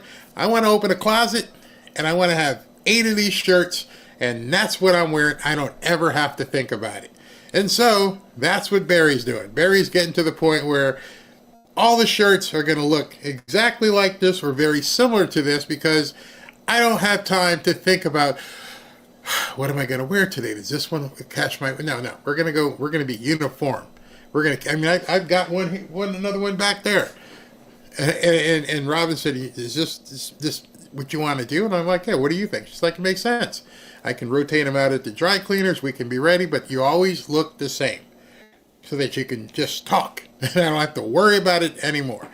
Albert Einstein had 7 outfits, all identical. I never knew that. Somebody has said Benny wears the same black shirt every single day. No Gaji says, that's why I only wear black t-shirts and blue jeans. I don't want the thought. I'm not a fashionista. I'm not modeling anything. Those days are beyond. Oh, well, I never did, but you get the point. It's the Dodgers colors. But yeah, Betty wears, there's a lot of people. I mean, some people like to wear button-down shirts. Tucker Carlson wears often the same thing. Mm-hmm. Yeah. So it's just... It's a conversation right now, but in the future you're going to know, and you've gotten used to seeing Benny in a black shirt, and you're probably used to seeing Steve Jobs, you're probably used to seeing Mark Zuckerberg, it's just what you do when you don't need an extra thing to think about, and I don't need an extra thing to think about whatsoever. Thank you guys for saying I look good, fine job. Barry, I love your white shirt with the blue trim. I think the other ones are going to be white with black trim. We get we'll see. Don't worry, my wife shops for me too. she I wouldn't know what to do if it was her. I mean, doing this many hours per day, 2 hours, 3 hours in the day, 2 or 3 hours at night. Sometimes by the time I'm off here, she goes to sleep. And when I get off, she's got food waiting for me. I couldn't do it without her. Couldn't do it without her. It gets to a point where I miss her. And, you know, if I don't do a night show, that means I want to spend time with her. It's more important at this point. So if you don't see me at night, I will always post. But, you know, if she wants to go out to dinner or you know, do the wifey thing, then I'm like, hey man, gotta go. All right, so let's continue with something. I want to play this because Glenn Beck and Scott Adams both alluded to these people who are not understanding what exactly is going on. Or no, they probably understand, but their job at this point is to convince the nuts that what they're seeing isn't good. That trying to balance a budget, trying to stop corruption. Oh no, you don't want to do that. It's bad. We need to keep spending money. So let's take a listen here. Efficiency in if there is exaggerated costs or abuse of some things. Where do you draw the line on finding that abuse, finding inefficiencies, and yet not affecting the people that so desperately count on that help? Said no businessman ever. You don't counteract, as bad as that sounds, if you're looking for inefficiencies. More than likely, if you've run your company correctly, the employees aren't the inefficient part. If you've run your company successfully and have it, it's the other stuff. Are we buying too many pens? Are we buying too many reams of paper? Are we buying color ink instead of black and white? Do we need just things like that? I'm pretty sure the secretary can change out the drum in the copier and put black ink in just as well as she can put in color ink. I remember going to an office and I'm like, why did you print all this in color? You didn't pay for the ink, so you don't care. But it's just a note that you're handing out in the meeting. I don't need to see it in color. Don't print out color anymore. And it's funny because when you talk to people like, oh, I didn't even think. Yeah, think. And then I called IT and said, disable. Don't let people choose color as an option. And a guy at IT looked at me one day and went, that's brilliant. Yeah, just don't give them the option. You got to print black and white. If you have a presentation that you need to print out in color, you got to go to the main printer, and then you're going to have to give the code to print it out. But the ones that are in different departments, just print out black. I don't need to see a spreadsheet in blue and green and yellow. Just print it out. Now, where it becomes a problem with the person is if you tell Susie, make sure you're only printing in black and white, and you go to the next 2 or 3 meetings and you get color documents, and you say to Susie, didn't we discuss this? Didn't we say we're not going to print this? Oh yeah, I forgot. Okay. That's one. And you go to another meeting another week and you see people with 15 sets of 20-page documents, all in color. There's number 2. 3 strikes, you're gone. Now that employee, that associate has put themselves in a position where they need to be removed. So there's a difference that, they're trying to lop it all together and say, you can't do this with, because of, no, you have to. Well, I would say that it's important that we go in with a scalpel and not a chainsaw. Right. I would say that you don't fire the workforce if you're trying to find efficiencies. These are the folks who know where the efficiencies can be made. If you've been losing money and you had the same set of employees for the entirety of the decline in sales, well, guess what? They obviously don't know anything about efficiency, or they felt like they weren't empowered to speak about it. In any event, we're gonna try and work with you if you didn't know, but if you did know and you still did it, you gotta go. I don't think these people want anybody fired, which by the way, RFK Jr. axed like another 10 or 15,000 people today, and they're all wigging out. We're having a going out of business sale with the government right now. That's how people have to look at it. It's unsustainable. We can't do it. Hey, let me take you to New York. Come on, go with me. Yeah, we're going to go. What are we doing? I'm just taking you to New York. Okay. You see this? Yeah, that's the debt clock. You see how it's spinning? Yeah, it's negative. How do I get that to go the other way if I don't get rid of people? See, that's an excellent question to ask somebody. Just show them. I'm sure. Let me see if it's probably online someplace. You can just say that to people when you're talking to them. Hold on. Let me find that. Because that's something that a lot of people don't even pay any attention to. Okay, here it is. Show them this. Show them this with all those numbers. And the top left, as you can see, is the national debt, and it just doesn't stop. $36 trillion. $107,000 per citizen in America. It nearly triples because then you get debt per taxpayer, meaning you, me, my wife, your husband owes $323,000 to the government. And you can go line by line here and see all the different things that are accumulating to the debt. And then you can just say to Susie, how do we make that go backwards? Oh, you didn't know. You thought that America just had this unending supply of money. Well, this is a debt clock. And it doesn't have daylight savings time. We can't spring forward or jump back. This is real. This is real time. So in order for me to, I'm the president, I need to fix this. You see it's in red? Imagine if your bank account where you live, you were like negative and you kept getting NSF notices because your checks kept bouncing. Eventually, they're either going to come arrest you or you're going to find a way to fix it and make sure you have more in the bank. The people who you owe, the people who you wrote the bad check to, they don't give a shit what you do. You need to fix it. That sounds harsh? Do it. Go ahead and go to the store and write a bad check and see what happens when they get it. I'm like, wait a second. You just went to the grocery store and wrote $200 worth of bad check. Yeah, Fred, yeah. Your check came back? Yeah. When you coming in to take care of this?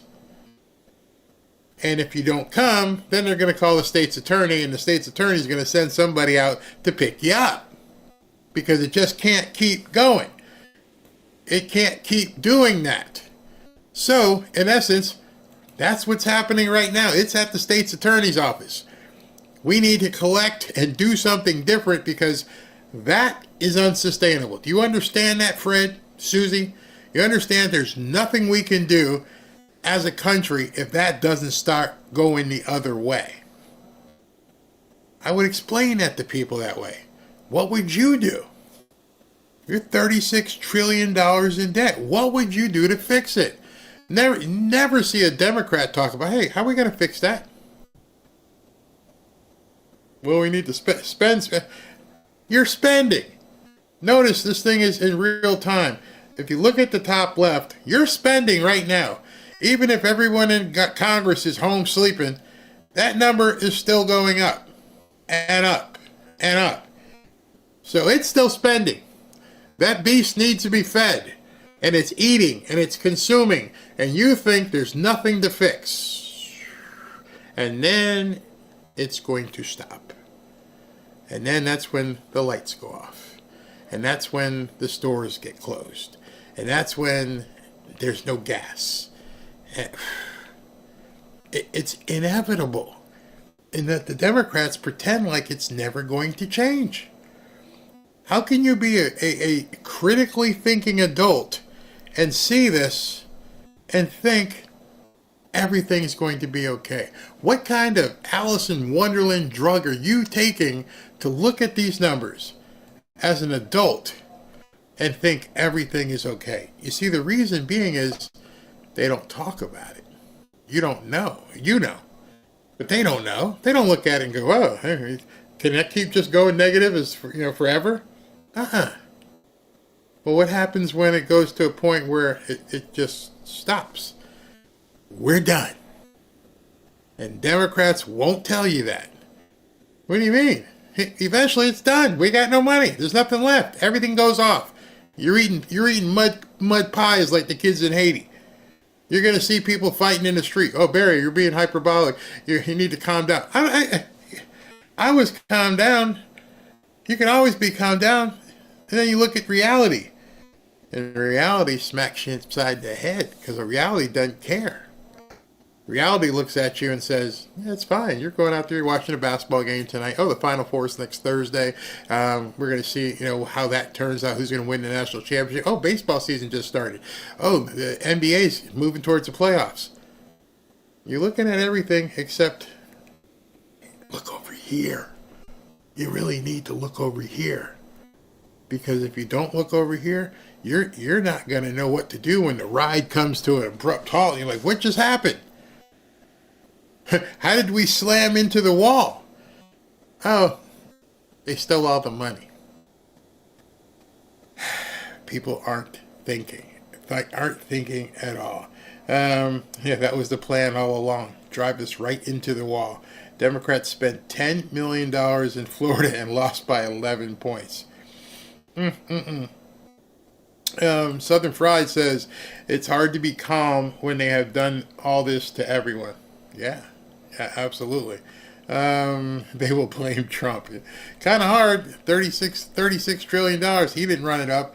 And there's no way for them to pull out of this. And I think you need to realize everything that Elon is doing is still just chipping stuff. We need big wholesale changes, like tariffs, like Liberation Day.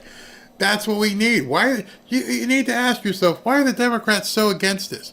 Why are they so freaked out about everything that they're doing to try and change this? Because the only way you would be against this is if you intentionally wanted this to happen. Talk about getting freaked out and scared. That should scare you. It should scare you when you think to yourself, well, this makes so much sense. Well, don't they see it? Mm-hmm.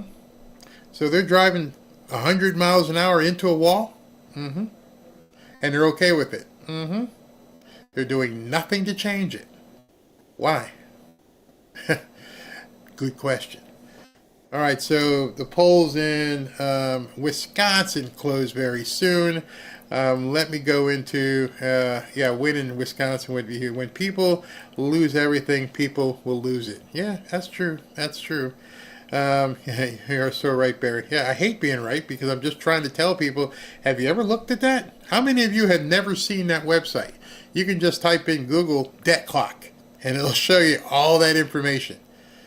Maybe some people need to really look at that.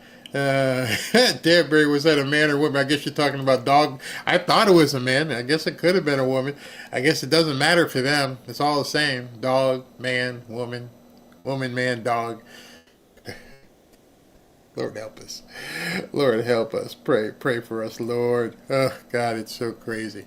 Before I get into the next section, I want to stop. And I want to give props to John Amanchikwu. We've had him on our show a number of times.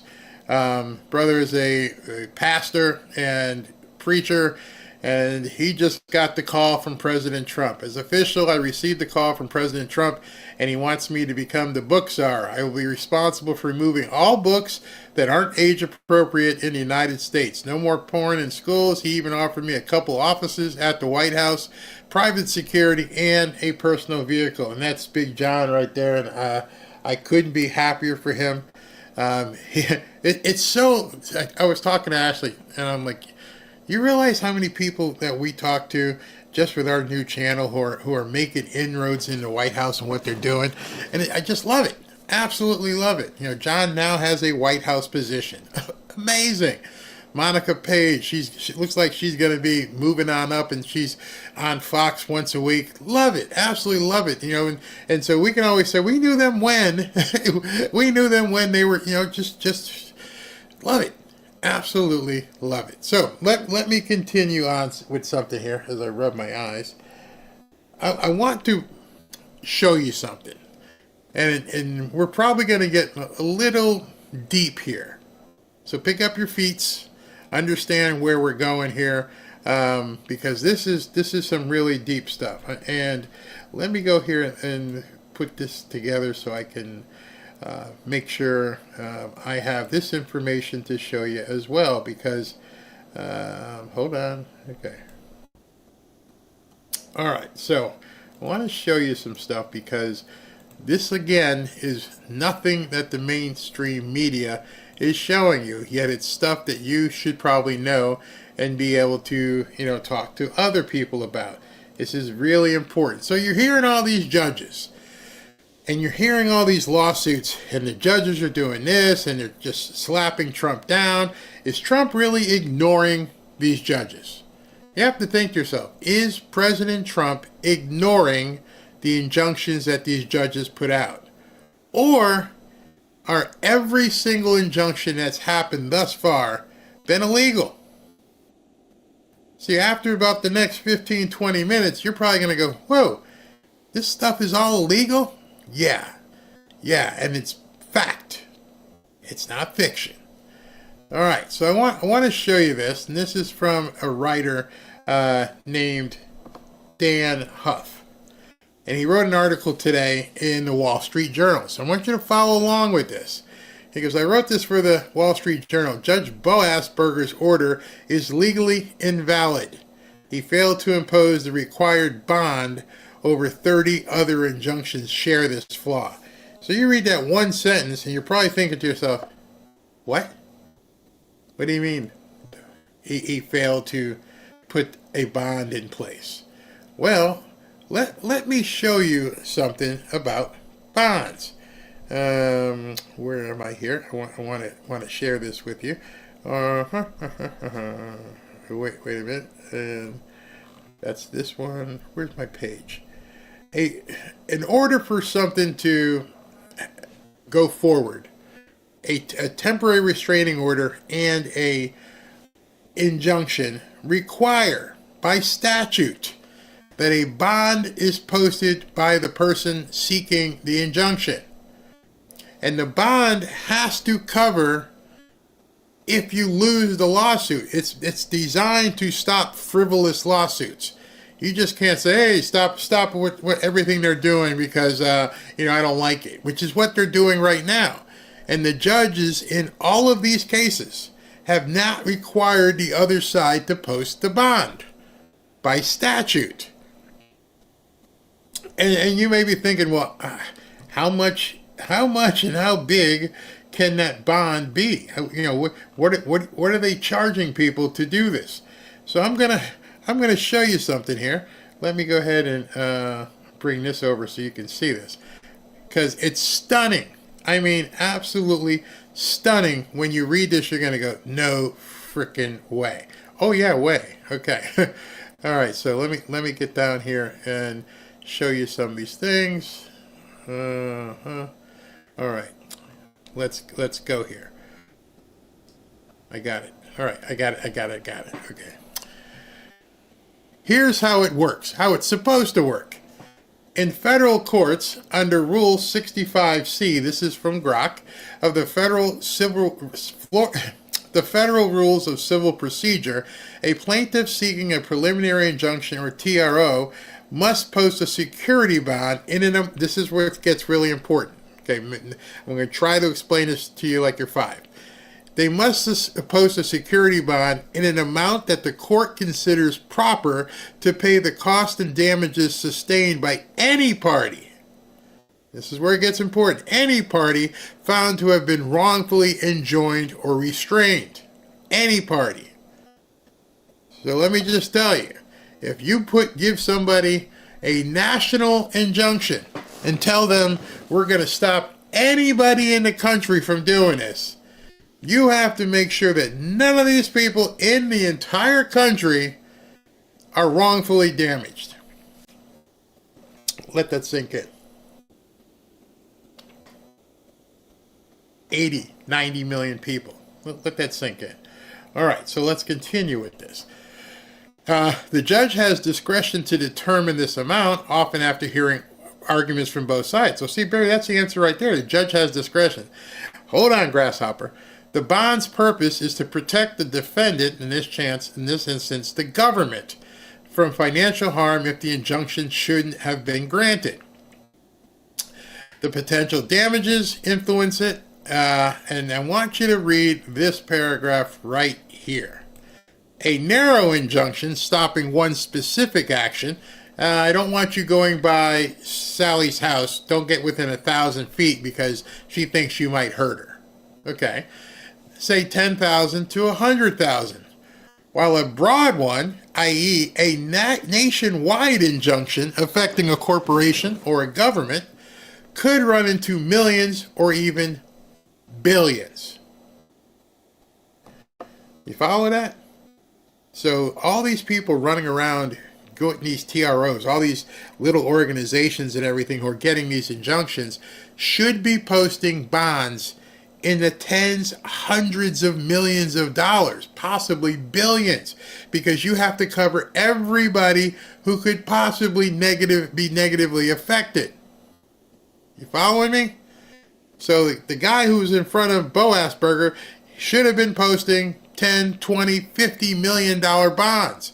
Like, Barry, who's got this money? Oh, you don't have to do that. Just like with any other bond, you just pay 10%. But the person insuring the bond has to be very careful, because if you lose your case down the road, they're on the hook for the 10, 20, $50 million. So it's not likely that there are many bond companies out there that are going to insure this. But they haven't at all been enforcing it. I want you to hear this from a congressman. Check this out. They have not been requiring the party seeking the injunction to put up a bond, even though Rule 65 of the Federal Rules of Civil Procedure mandates that a party seeking a preliminary injunction or TRO must provide security, a bond to cover potential costs and damages to the party who is wrongfully restrained or enjoined. In fact, such a bond is a condition precedent for an injunction to be valid. That's a senator from Wyoming. So in order to get a TRO, you must, it's not, something up for discussion. You must post a bond. None of these cases have posted bonds. So Dan Huffman is talking here, and he writes a story. He goes, let's go on to it. Rule 65C, which Senator Hageman just said, and I told you, mandates that plaintiffs seeking injunctions post a bond to cover defendant costs if the injunction is later voided. It ensures that they have skin in the game. Makes sense. Text, legislative history, and precedent, including from then Judge Ruth Bader Ginsburg. You remember her, right? Confirm the bond isn't optional. Appellate courts have held that a bond is a legal precondition to an injunction per the rules only if language. There's no way to get out of it. You have to post a bond. Since Judge Bo Asperger didn't require a bond, his order never took effect, meaning any non-compliance isn't a violation. I know what the question is you're going to have here in a second. Circuit courts have remanded cases to set proper bonds when they were too low, i.e. National Kidney, 1992, he's quoting a case. In that case that Judge Ginsburg heard, the circuit rejected a public interest exception, saying it undermines the bond's aim to deter frivolous lawsuits. Post it or it's going to get dismissed. The DOJ needs to make clear to judges and the public that it won't be bound by orders that are themselves invalid because the courts didn't follow the procedure required to issue them. Otherwise, millions more in taxpayer dollars will be drained, and activist judges will continue rewriting policy from the bench, leaving taxpayers to foot the bill. All right, what does all that mean? Trump's not ignoring the orders. He doesn't have to follow them. They're invalid. And so your question may be, why isn't Pam Bondi doing anything about this? Technically, she doesn't have to. Everybody knows that this law is on the books, including Bo Asperger. and most of the media and every Democrat politician. They all know. So you think to yourself, well, if they all know, and Pam Bondi knows, why are they letting this stuff happen? Well, that's pretty easy. They're not. That's why Trump's still out there getting rid of people, deporting them, because there is no valid injunction. And they're playing along with them like it's, they're playing house or something, but there are no valid injunctions in place as of right now. You don't have to believe me. You can look at the law and see everything that's been taking place, and you can see exactly what's being said. I'm going to play another video for you, which is probably going to just like completely freak you out at this point. This video, if you haven't seen it, this is one of my favorite senators in Congress, Senator Kennedy, and he's at a trial hearing. And he's talking to someone specifically about this. And I want you to hear this. Let me go ahead and cue this up. Hold 1 second here. Because this is amazing. And I know what you're going to say. You're going to say, well, Barry, don't these people all know this? Yeah. That's just it. They all know it. They're just ignoring it. Here, listen to this, okay? A universal injunction is what we call an order from a court enjoining the government in a way that goes beyond the parties to the case, but applies nationwide or in some cases universally to enjoin the government. Is it sometimes referred to as a nationwide injunction? Yes, it is, Senator. What's the statutory basis for a federal judge issuing an order that affects people other than the parties before the court? I'm not aware of a statutory basis, Senator. There is no statutory basis, is there? No, Senator. What's the United States Supreme Court opinion which interprets the Constitution in a way that allows a federal district court judge to do this? Can you name me that case? I'm not aware of one, Senator. There isn't one, is there? I'm not aware of one, Senator. Explain to me how this works. How can a federal judge issue an order that affects everybody else other than those in front? Are you hearing this? I gotta believe at this point that Bo Asperger and all these other radical judges are nothing more than products of the media. They issue the judgment that they want to issue, and then the media says Trump's been, they've stopped him. It's all over. He can't do it. He's lost in court. When everyone who's a lawyer is sitting back on, you're not posting any bonds.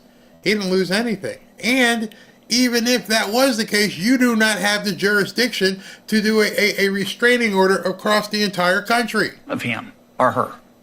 How is that possible? It shouldn't be possible, Senator, but district courts do it all the time. I think on the theory that the courts need to enjoin a federal policy from going into effect, and they often will enjoin it as nationwide, so all non-parties are protected by that injunction. I thought that if you wanted to affect parties who aren't in court, you had to file a class action. That's correct, Senator. So why don't the federal judges, instead of issuing a universal injunction with no legal basis, tell the plaintiff, look, you got to go file a class action if you want to impact parties who aren't subject to my court? Senator, the Department of Justice makes that argument all the time in our briefs. I think in many cases, class actions would be inappropriate. They wouldn't. The plaintiffs couldn't satisfy Rule 23 to establish a class. So they couldn't. Correct. So they preferred to ask for a universal injunction. Yes. Does this encourage forum shopping? Yes, Senator. Not only does it encourage forum shopping, but also district shopping and filing multiple strategic lawsuits to find one judge that will enjoin a single policy nationwide. If you have 5 lawsuits, a plaintiff, only one of those 5 cases needs to be successful. Okay, we've established that there's no... All right, see that? So they're basically shotgunning out lawsuits. We're going to put it in front of Washington, San Francisco, Chicago, Boston. We're going to put it out all over the place, and hopefully one of them will stick. And then when we get that one that sticks, that judge who's in this area is going to tell the entire country you can't do something, but they're not going to follow the law and tell that plaintiff, the person suing, that, okay, now that I've done this, let me know when you're ready to put up the $20 million or $30 million. So if everybody sees this, and this came to me today, and I'm like, I read that article, and I heard this speech, and I'm like, wait a second. I'm not a stupid person. I can do some critical thinking, and that critical thinking is telling me, what the hell's going on? Probably like you're thinking right now. Barry, this doesn't make any sense. If it's illegal, why are we even talking about it? Exactly. What's the plan here that even when Trump's replying to these judges, what exactly is going on? Is he just making them spin their wheels and have hearing after hearing while he just keeps sending people out and firing people and dismantling the Department of Education? That's what it seems like to me. It looks like, as I talked earlier today, he's flooding the zone, making them spin their wheels and go crazy because he knows when poop gets the fan, y'all not putting up any money. These orders are invalid the day he signs them. Again, not me saying it. I can read a law. The federal law says you have to put up a bond. It's not even optional. And it's not like the judge is setting a low bond. He's not setting any bond. They're doing nothing. No basis in statute and no basis in Supreme Court precedent for universal injunction. How about a common law? I mean, universal injunction is basically an equitable remedy. Did this exist in common law courts in England on which our law is based? I don't believe so, Senator. I think the government has cited cases from the Supreme Court that says, courts are really bound by the scope of relief that a court in equity would have granted back in England before the founding, and the courts at that time would grant relief to the parties in the case, not far beyond the. A universal injunction as a remedy is unknown in English common law, is it not? I haven't done the research that far back, but I'm not aware of I have. It's unknown. Wasn't part of equity. Only about 27 universal injunctions were issued in the 20th century. Does that sound about right? That sounds about right, Senator. Okay. He's about to give you some data points here that you're going to go, what? That was one of them. Only 27 injunctions, national injunctions. Only 27 were issued in the entirety of the century. Because you had to follow these certain parameters. And those parameters were put in place so you didn't file frivolous stuff. Hey, listen, if you want to file this, because if you file it, you're going to have to post $15 or $20 million. And if you win, you're okay. If you lose, we're taking the money. Hey, I don't know if we want to go here. Okay, you can withdraw. 27 in the entire century. How many are we doing now? But 86 of them were issued against President Trump in his first term. Is that correct? I don't know the specific number, but they were a high number. And so far in President Trump's second term, 30 universal injunctions have been issued against him. Have they not? Senator, I don't have a specific number, but that sounds about right. The universal So prior to Trump, we only had 27 in the entirety of the century, 100 years. And since Trump became president, it's become the, strategy du jour to keep running to these courts. Something's not right here. The media knows this. Lawyers know it. What in the hell is going on here? They have a senatorial hearing telling people, they can't do this. Why are they doing it? How do they think they're getting away with it? Injunction has become a weapon against the Trump administration, has it not? Yes. And tell me again in my last 10 seconds, tell me the basis for universal injunction in Article 3. I read Article 3, which defines judicial power. Where does it mention universal injunction? It does not, Senator. It says courts are to decide the case or controversy before them, which is based on the parties to the case. So the Congress could act and say, look, federal judges, you render a decision to a plaintiff or a defendant, but you can't impact people outside of your courtroom other than through a class action. That's why God created class actions, isn't it? Yes, Senator. So in today's little lesson, you just learned that every single thing that these courts have been doing is completely invalid. It doesn't matter. They don't count. And so you now are armed with information to give people, and I know some of you are probably saying, what? What? What did you just say? All right, so let me show it to you again, because it is very confusing. All right, here it is. And they mention right here, under Rule 65C of the Federal Law Rules of Civil Procedure. See, there's a talking point for you. There's a talking point to your friends. Hey, listen, man. Bubba, yeah. Have you ever heard of Rule 65C? No, I ain't heard that. Well, 65C, which is the law, even Judge Ginsburg said this before she died. You remember, she was the little old lady who was liberal. Yeah, I remember her. She said you can't do this. Oh, I didn't know that. Yeah, you got to post a bond. You got to put up some money. You got to have skin in the game. Oh, I didn't. Wow, I didn't know that. A lot of people don't know that. You do. You now know it. And you can talk to lawyer friends and say, well, explain to me how this isn't valid. And no one's going to be able to tell you how it's not valid. You can't even make an argument. It's set in law. It's in stone. These judges are hoping that nobody knows this. These judges are hoping that the media keeps running with the story like, oh my God, it's an injunction. No, you can't do it. Everything they're doing at this point is completely illegal. I want you to hear this Junction video that was on Brett Baer. Activist judges who oppose President Trump or exceed their jurisdiction. This week, both the House and the Senate are looking at ways to mitigate that trend. We've seen a lot of it. Senior congressional correspondent Chad Pergram shows us how tonight.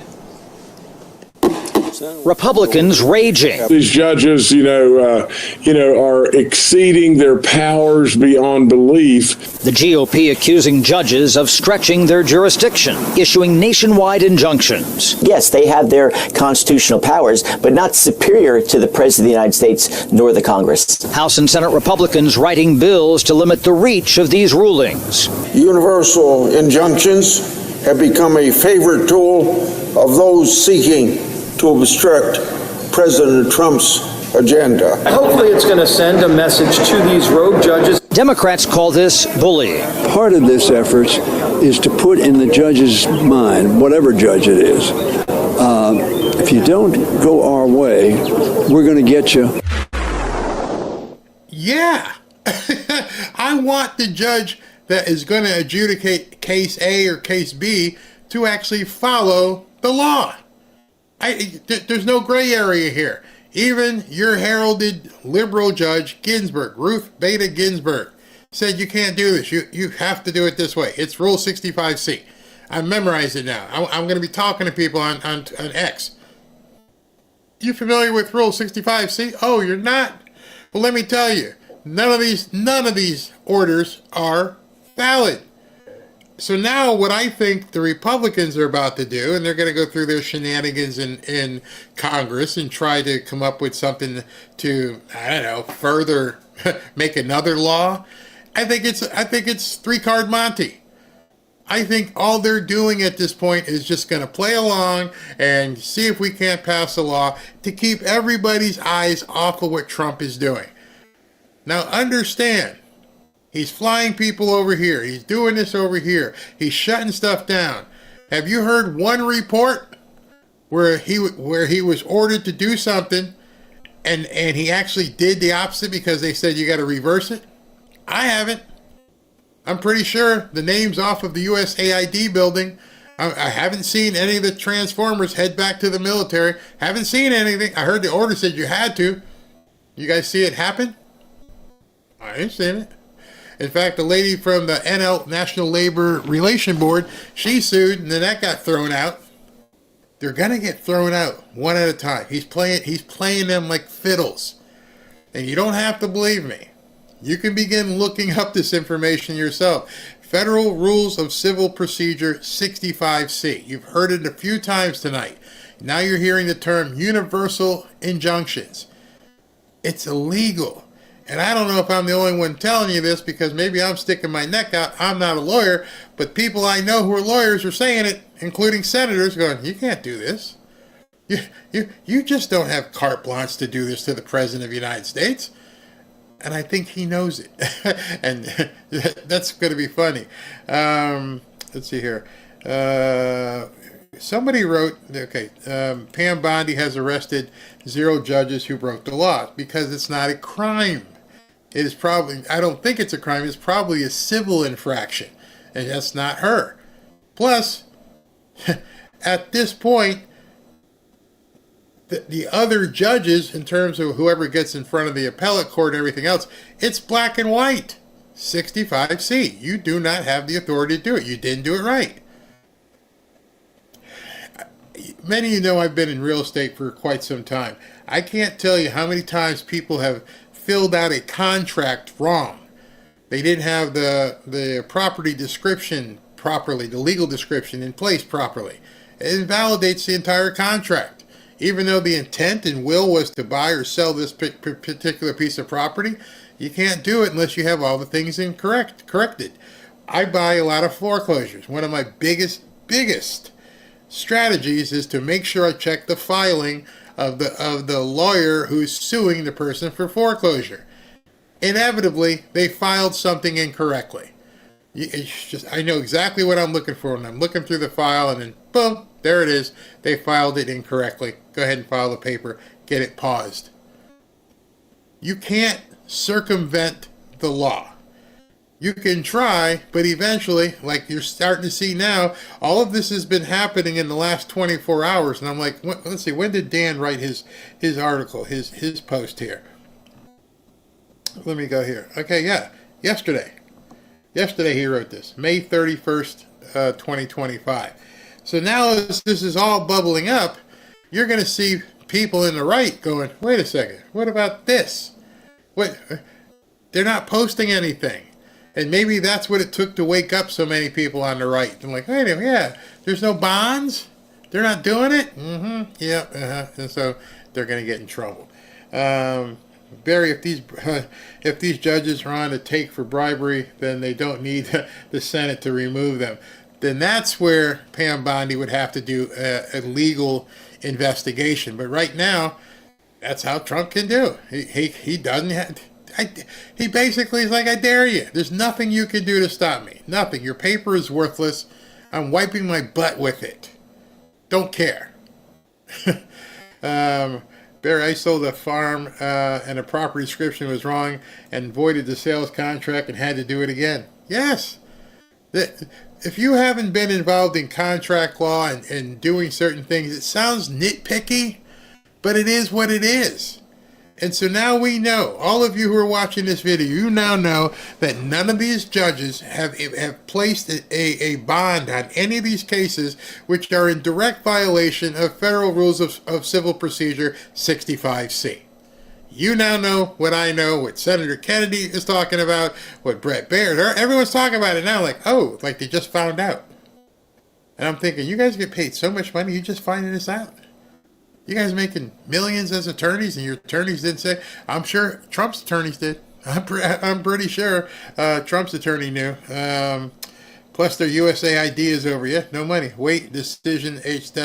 Brad in Wisconsin is still up. So see, is he up? Is he winning? If you guys see it, let me know. Good chess players versus the master. Again, when I talked to that guy earlier today, Evan, and we're talking about game planning and strategizing, he's worked on this for years. And the people around him have worked on this for years. And every time I see people in the Trump administration, I never see anybody frazzled. You know, they're all not great actors. So you can't say, oh, yeah, he's good. None of them. They sit there and smile. They don't look the least bit worried. Howard Lutnick especially. Now I'm watching Scott Bessent walk around with a smile. Pete Hegseth doesn't look worried. Once in a while, Tulsi Gabbard may look a little worried, but who knows what she's looking at. John Ratcliffe, you don't see him. They don't look worried. Why would they not look worried if they thought this thing was going to be a problem? It's not. Let's see here. Do you think that Wisconsin has illegals voting? I don't know, but if they did, they're likely going to get caught. I bet there's all kinds of people watching everything in Wisconsin tonight. And you're going to know if it was BS, because if the Republican pulls it out and the Republican wins by 3 or 4 or 5%, then again, another reason not to believe the polls. I hope he wins. We saw what happened in Florida, and all of a sudden, here we go again. People are like, should we believe these polls? No. So, yeah, hope he wins. It's called propaganda. Yes, it is. All right, so that being said, let me go ahead. I'm looking to see if anybody's got property law goes back to the Magna Carta. Yep, it's old. It's old. Is SV in here just like slaying trolls? I try to put stuff out that's not so opinionated as much as it is backed up with facts. So if you're a troll and I don't know how you argue with federal rules of civil procedure 65C, tell me. Can't call me an idiot. I'm asking you a question. I'm trying to get down with you. Are we supposed to just say 65C doesn't exist? Doesn't apply? Is that your argument? Yeah, good luck. Let's see here. The economy is going to be a much better place. Tomorrow, I don't even know what to expect. It should go crazy. All right, so before we get out of here, you guys know what's coming next. And here we go. Here's the 10 spot. 10 stories that you just gotta hear. Number 10. If we continue down this road, then we will not have a rule of law, because we have people that are currently serving and they're saying things like, ignore the judge's order. What it means to have law and order in this country is that you follow the order and you go through the appeals process, even if you dislike what the judge did. Thank you. Didn't she just slap a reporter? I'm sorry, I thought she did. Talk about law and order, right? But what you're about to hear, Daryl Issa from California is about to slap her down hard. And I yield. And I'll yield back to Mr. Issa. Mr. Issa, you had a question for me, which I'll yield to you now if you want to. Now that there's no time left. Thanks, Eric. Entertainment. You're good. You're good at that, but I'll take my own time. I'll recognize myself. And I'm going to note that when Miss Ocasio-Cortez, or AOC as we know her, filed articles of impeachment on Justice Thomas and Alito, Ms. Crockett was one of the co-sponsors along with Mr. Cohen, both members of this committee. It does seem interesting that when the shoe is on the other foot, everyone is self-righteous. And I think this is a good example. For the last 3 hours, I have had to listen to one side talking about impeachment as though it was the nature of this hearing. It is not. Number. I loved as he went, just quiet. Just be quiet, girl. You're done. So it's so bad, except when we did it. We wanted to impeach the Supreme Court judges. But then that was different. These people are so hypocritical. 9. Happened? How did we end up where we are? Well, that's an excellent question.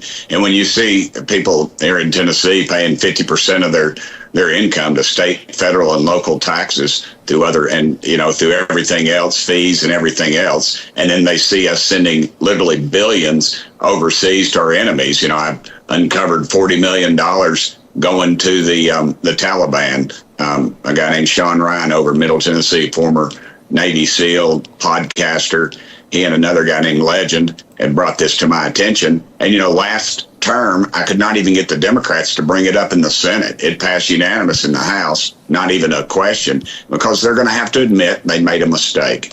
And they continuously made a mistake, and they did it on purpose is the worst part about it. And this graph that you're seeing, and that's 100% what it is. Yeah. I think you're going to see a paper trail come back to Washington, D.C., and that's why I think a lot of people are nervous, and you'll see a lot of retirements because they are stealing from the American taxpayer, and now they've got their hand caught in the cookie jar, and all they can do is attack Elon Musk. Imagine that. Imagine that a sitting congressman who's around these people every single day, it's not the first time he said that. He has said that quite a few times, that some of these people have gotten caught with their hand inside the cookie jar. So you see congressmen every day. You watch them on television. You see them, walking the halls of Congress. These people look like people who would stand up well in jail. Nope. They would be Bubba's, you-know-what, real quickly. They're not going to survive in a jail. A federal jail. So let me ask you a question, just for you to answer and just for you to answer alone. If he's saying it, and we can believe him, if we can believe him that there's many people on both sides who've gotten caught with their hand in the cookie jar, what do you think those people are doing right now? Again, go back to your Law and Order and stuff and think about what you see these cop shows do. Maximus is in here. He's chatting right now. Ask him, what happens when you don't want to go to jail and you've been caught? Well, you better have a good lawyer, number one. Number two, maybe you have something to offer Pam Bondi and Kash Patel. So everyone, I don't even want to hear from people anymore when they say, oh, she's not doing anything. Because like every time I look at something else and you hear somebody like Tim Burchett say, you have to realize at this point, there's a lot going on. I mean, there is so much going on. And if there's people like a senator, a congressperson, who at this point have been caught with their hand in the cookie jar, and as Elon Musk says, we know who they are. What do you think they're doing right about now? Hopefully they're praying. And number two, they're tweeting like birds, blah, blah, blah, blah, blah, blah, and they're giving up everything. Okay, keep going. Keep going. Yep. What else you got? Where's the money go? Where'd you get the money from? I don't even know if she have enough people to do depositions. Okay, you're scheduled for 11:15, right after the 10:30 with Senator so-and-so. So you have to wonder this, too. Why aren't the media staked out at the Department of Justice? See who's going in with attorneys. See if there's people going into the FBI. See, they're not under arrest yet, but they may be talking to people. We need to start wondering who is talking. Because if we're getting close to arrest, and we're even mentioning the word arrest to some of these people, you got to believe they're talking. They have no choice. Number 8. Our voter analysis team went out and found this. 75% of the people said that they supported, that was the single most important factor in their vote. When you're at 75% in America, all right, 50-50 nation, that's Republicans and Democrats and independents alike. And you mentioned the border crossers. In March, 7,000. That's a stunner. And then you get to the headline from the LA Times, California-Mexico border once overwhelmed, now nearly empty. And that's where we are. And we say it a lot, once you fix a problem, people forget about it. But this is a big change. It's a stunner, Bill. It really is. And for all of the talk, remember, of President Biden saying, I've done all I can do, and the administration and the Biden administration saying you have to have congressional action and a piece of legislation to be able to change the numbers on the border. What we've seen just in a few weeks is the numbers have changed significantly by the executive actions of the Trump administration. Number 7. It's happening, people. I just got a note from SV, which has to bode well for the Republican Schimmel in Wisconsin. This just passed in Wisconsin. Breaking. Wisconsin question 1, which adds a voter ID requirement to the state's constitution, has passed. I don't want to get ahead of ourselves here, but if that passed, if photo ID has passed in Wisconsin, wouldn't that kind of lend itself that, a lot of, I don't want to jinx it, but it looks good. And what Brett Baer and Bill Hemmer and stuff were talking about is we're seeing numbers at this point on a national level. I don't know what's going to happen in Wisconsin, but on a national level, we're seeing continuing blowout numbers. Not even close. which tells you the polls and the media are so full of crap. America doesn't like what they're seeing. They've been trying to bamboozle you and hoodwink you, but even the people on Fox News, and you're going to see another one, they're like, hey man, this is nuts. Again, like I said in the video, contrast. It's only been 2 months and people are looking and going, hey man, you said you couldn't stop it, and there was like 10,000 people a day and all this other stuff, and now Trump's got nobody coming in, and he didn't do anything but shut the border. I don't know if you guys heard the story today. There was a newcomer. I have to keep watching out. This probably get demonetized tonight anyway. Newcomer is in court, and as he walks out of court, it's such a funny video on X. He's walking out of court. ICE goes ahead and snatches him up as the attorney's like looking around like, where'd he go? Gone. Just like that.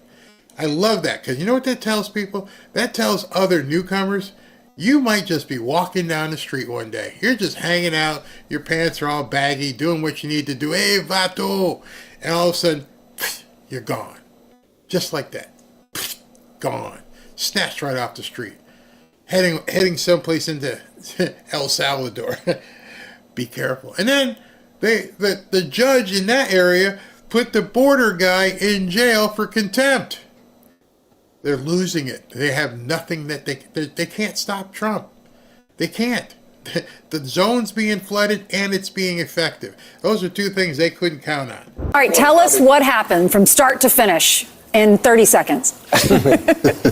In 30 seconds, I went on Bill's show, I went on his podcast, and I said, man, you know, nothing happens if people don't break bread together and meet face to face. He's been one of the president's hardest critics, and we came to dinner, me, Bill, Dana White, and it could not have been better. Everyone was so surprised, so pleasant. The most shocking thing to me was, you know, Bill's obviously a very big liberal, been very hard on the president, but he's donated a lot of money to other politicians. You know, you've had Biden, Clinton, Obama, everybody. He had never been to the White House, and the president was so gracious. He took us up to the private residence. We saw the Gettysburg Address in the Lincoln bedroom, and I was like, you've never been here, Bill?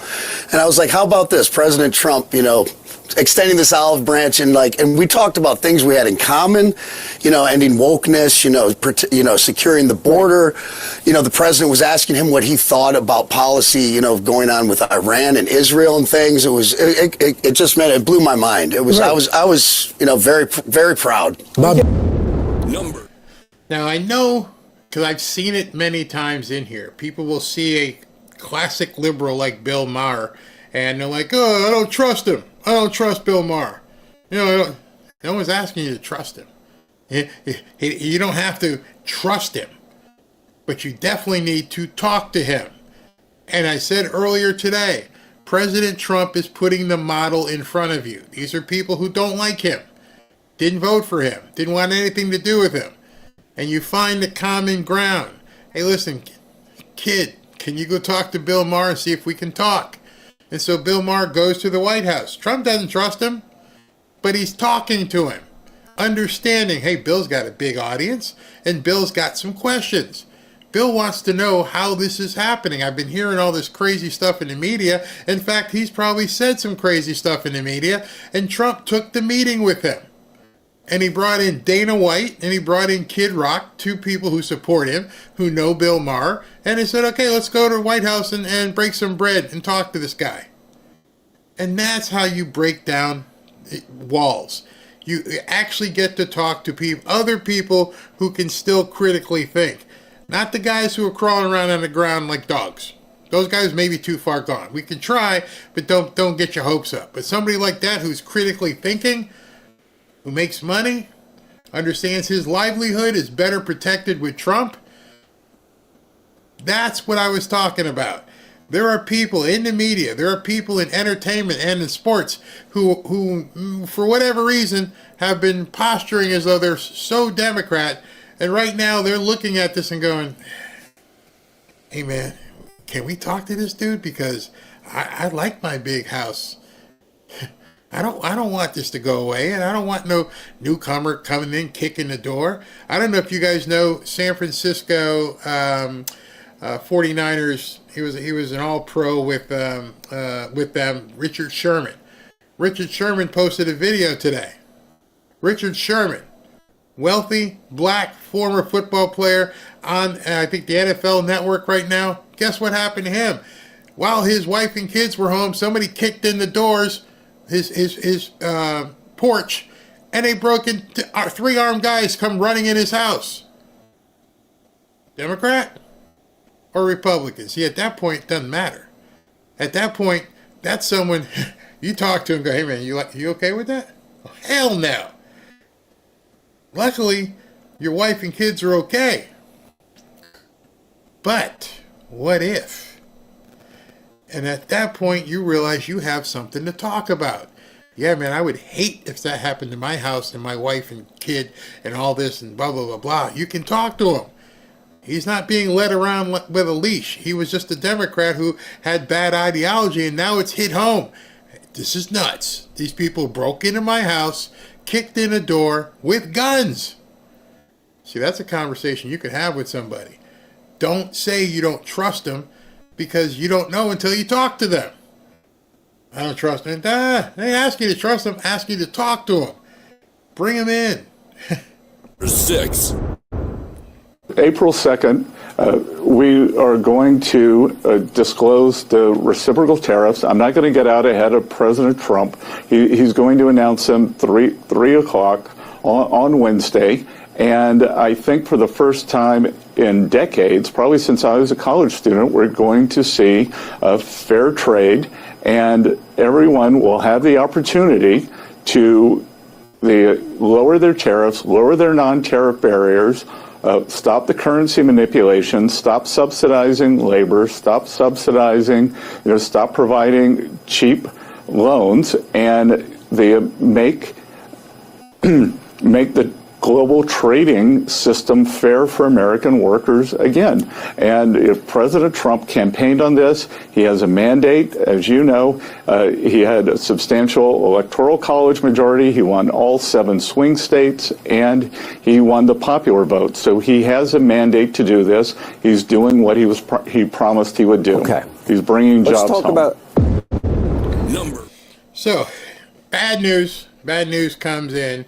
They're projecting, don't know if it'll change, but they're projecting that Susan Crawford wins the election to the Wisconsin Supreme Court. This is the Decision Desk HQ, and this is what they're saying is that she won. Don't know what's going to happen from here on out. Maybe they'll start digging. Let's see how close it was. Just find it odd that they voted in voter ID, picture voter ID, but they put her on the Supreme Court. Very weird. Very, very weird. But we'll see what happens. It's 9:41, and they're calling it right now. Things may change. Don't know. But in any event, we got to keep going. And we'll know tomorrow what's going to be happening with all these tariffs. And what exactly does that mean when they have the Liberation Day celebration? I can't wait to cover it tomorrow. But in any event, you have to be ready and understand what's going to happen when these tariffs get put out. And you also have to understand what they're going to do now in terms of talk about her. They won't talk about the Florida wins. Every single media outlet is going to talk about this Supreme Court seat being taken by Wisconsin. They're going to tell you what's going to happen in 2 years. He's toast. He's not going to be able to do anything. Be ready for it. They're not even going to talk about Florida. They may now completely look at trying to destroy Trump for everything he's doing with these tariffs. You're going to hit a propaganda campaign like you've never seen. Be ready for it. 5. This is the great healing and rejuvenation of the American economy after half a century of rampant offshoring, outsourcing, and deindustrialization. Sean, there was once a time in which Motor City in Michigan, Detroit automakers powered the entire globe. There was once a time when you could drive through Pennsylvania and all you would see were humming steel mills, humming coal plants, manufacturing facilities, again, that were supplying the entire world, supplying Americans and all of planet Earth. I wonder how many people know that because of the tech age and everything else. How many people know that Pittsburgh and Bethlehem and all through there was steel country? I don't know, maybe if you watch an NFL game, you hear about the Pittsburgh Steelers? There's a reason why they were the Pittsburgh Steelers. We were wealthy. We were manufacturing. We didn't sell our steel off to China. We didn't bring in steel from China. We were putting it all together. If you've never been to Bethlehem, Pennsylvania, where Lehigh University is, you would have seen all these big steel plants rusting away. We did that. Ohio was again a bedrock of American industry and manufacturing. Foreign countries like China, Canada, Mexico, Cambodia, Vietnam, and the European Union took advantage of our country and our leaders, and they used both high tariffs, illegal subsidies, product dumping, currency manipulation, intellectual property theft, and other unfair trade practices and predatory trade practices to crush American industry.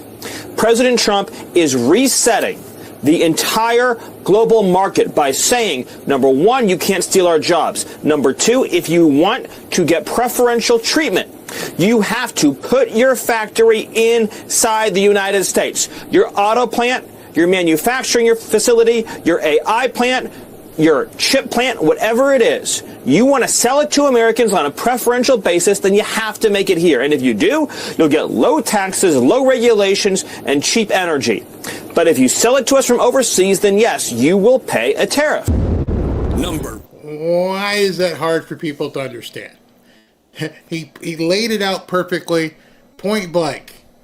If you're here making it, you can sell it to Americans and have, at a cheaper cost than the other people. If you think you're just going to ship stuff in from some other country, it's going to be more expensive. So every time people keep saying, and I hope you're not one of them, it's going to be prices are going to go up, people are going to feel discomfort. The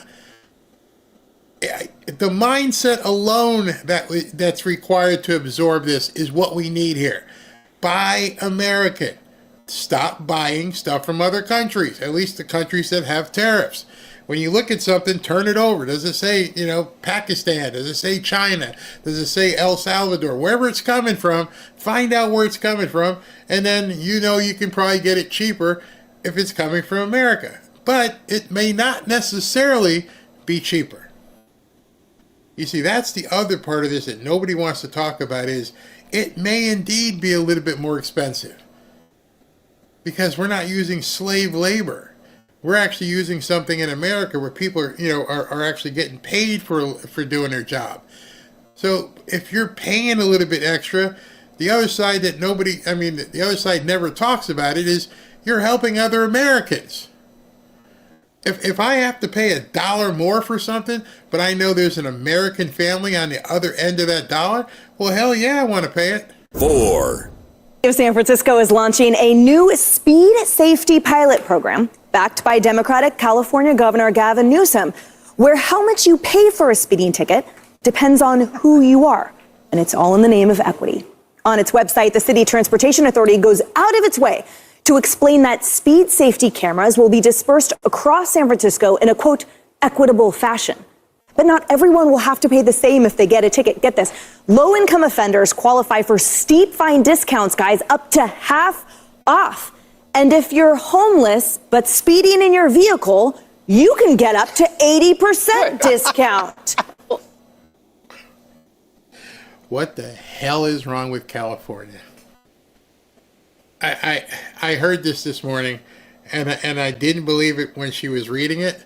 I still don't believe it hearing it for the third time. Number one, what's the homeless person doing speeding? Number two, you're racially dividing people in California and saying you can pay more, so we're going to charge you more. You're over here, and if you speed in this area, it's not that bad. It's okay. You might hit a kid, but they can replace him. He hasn't been around that long.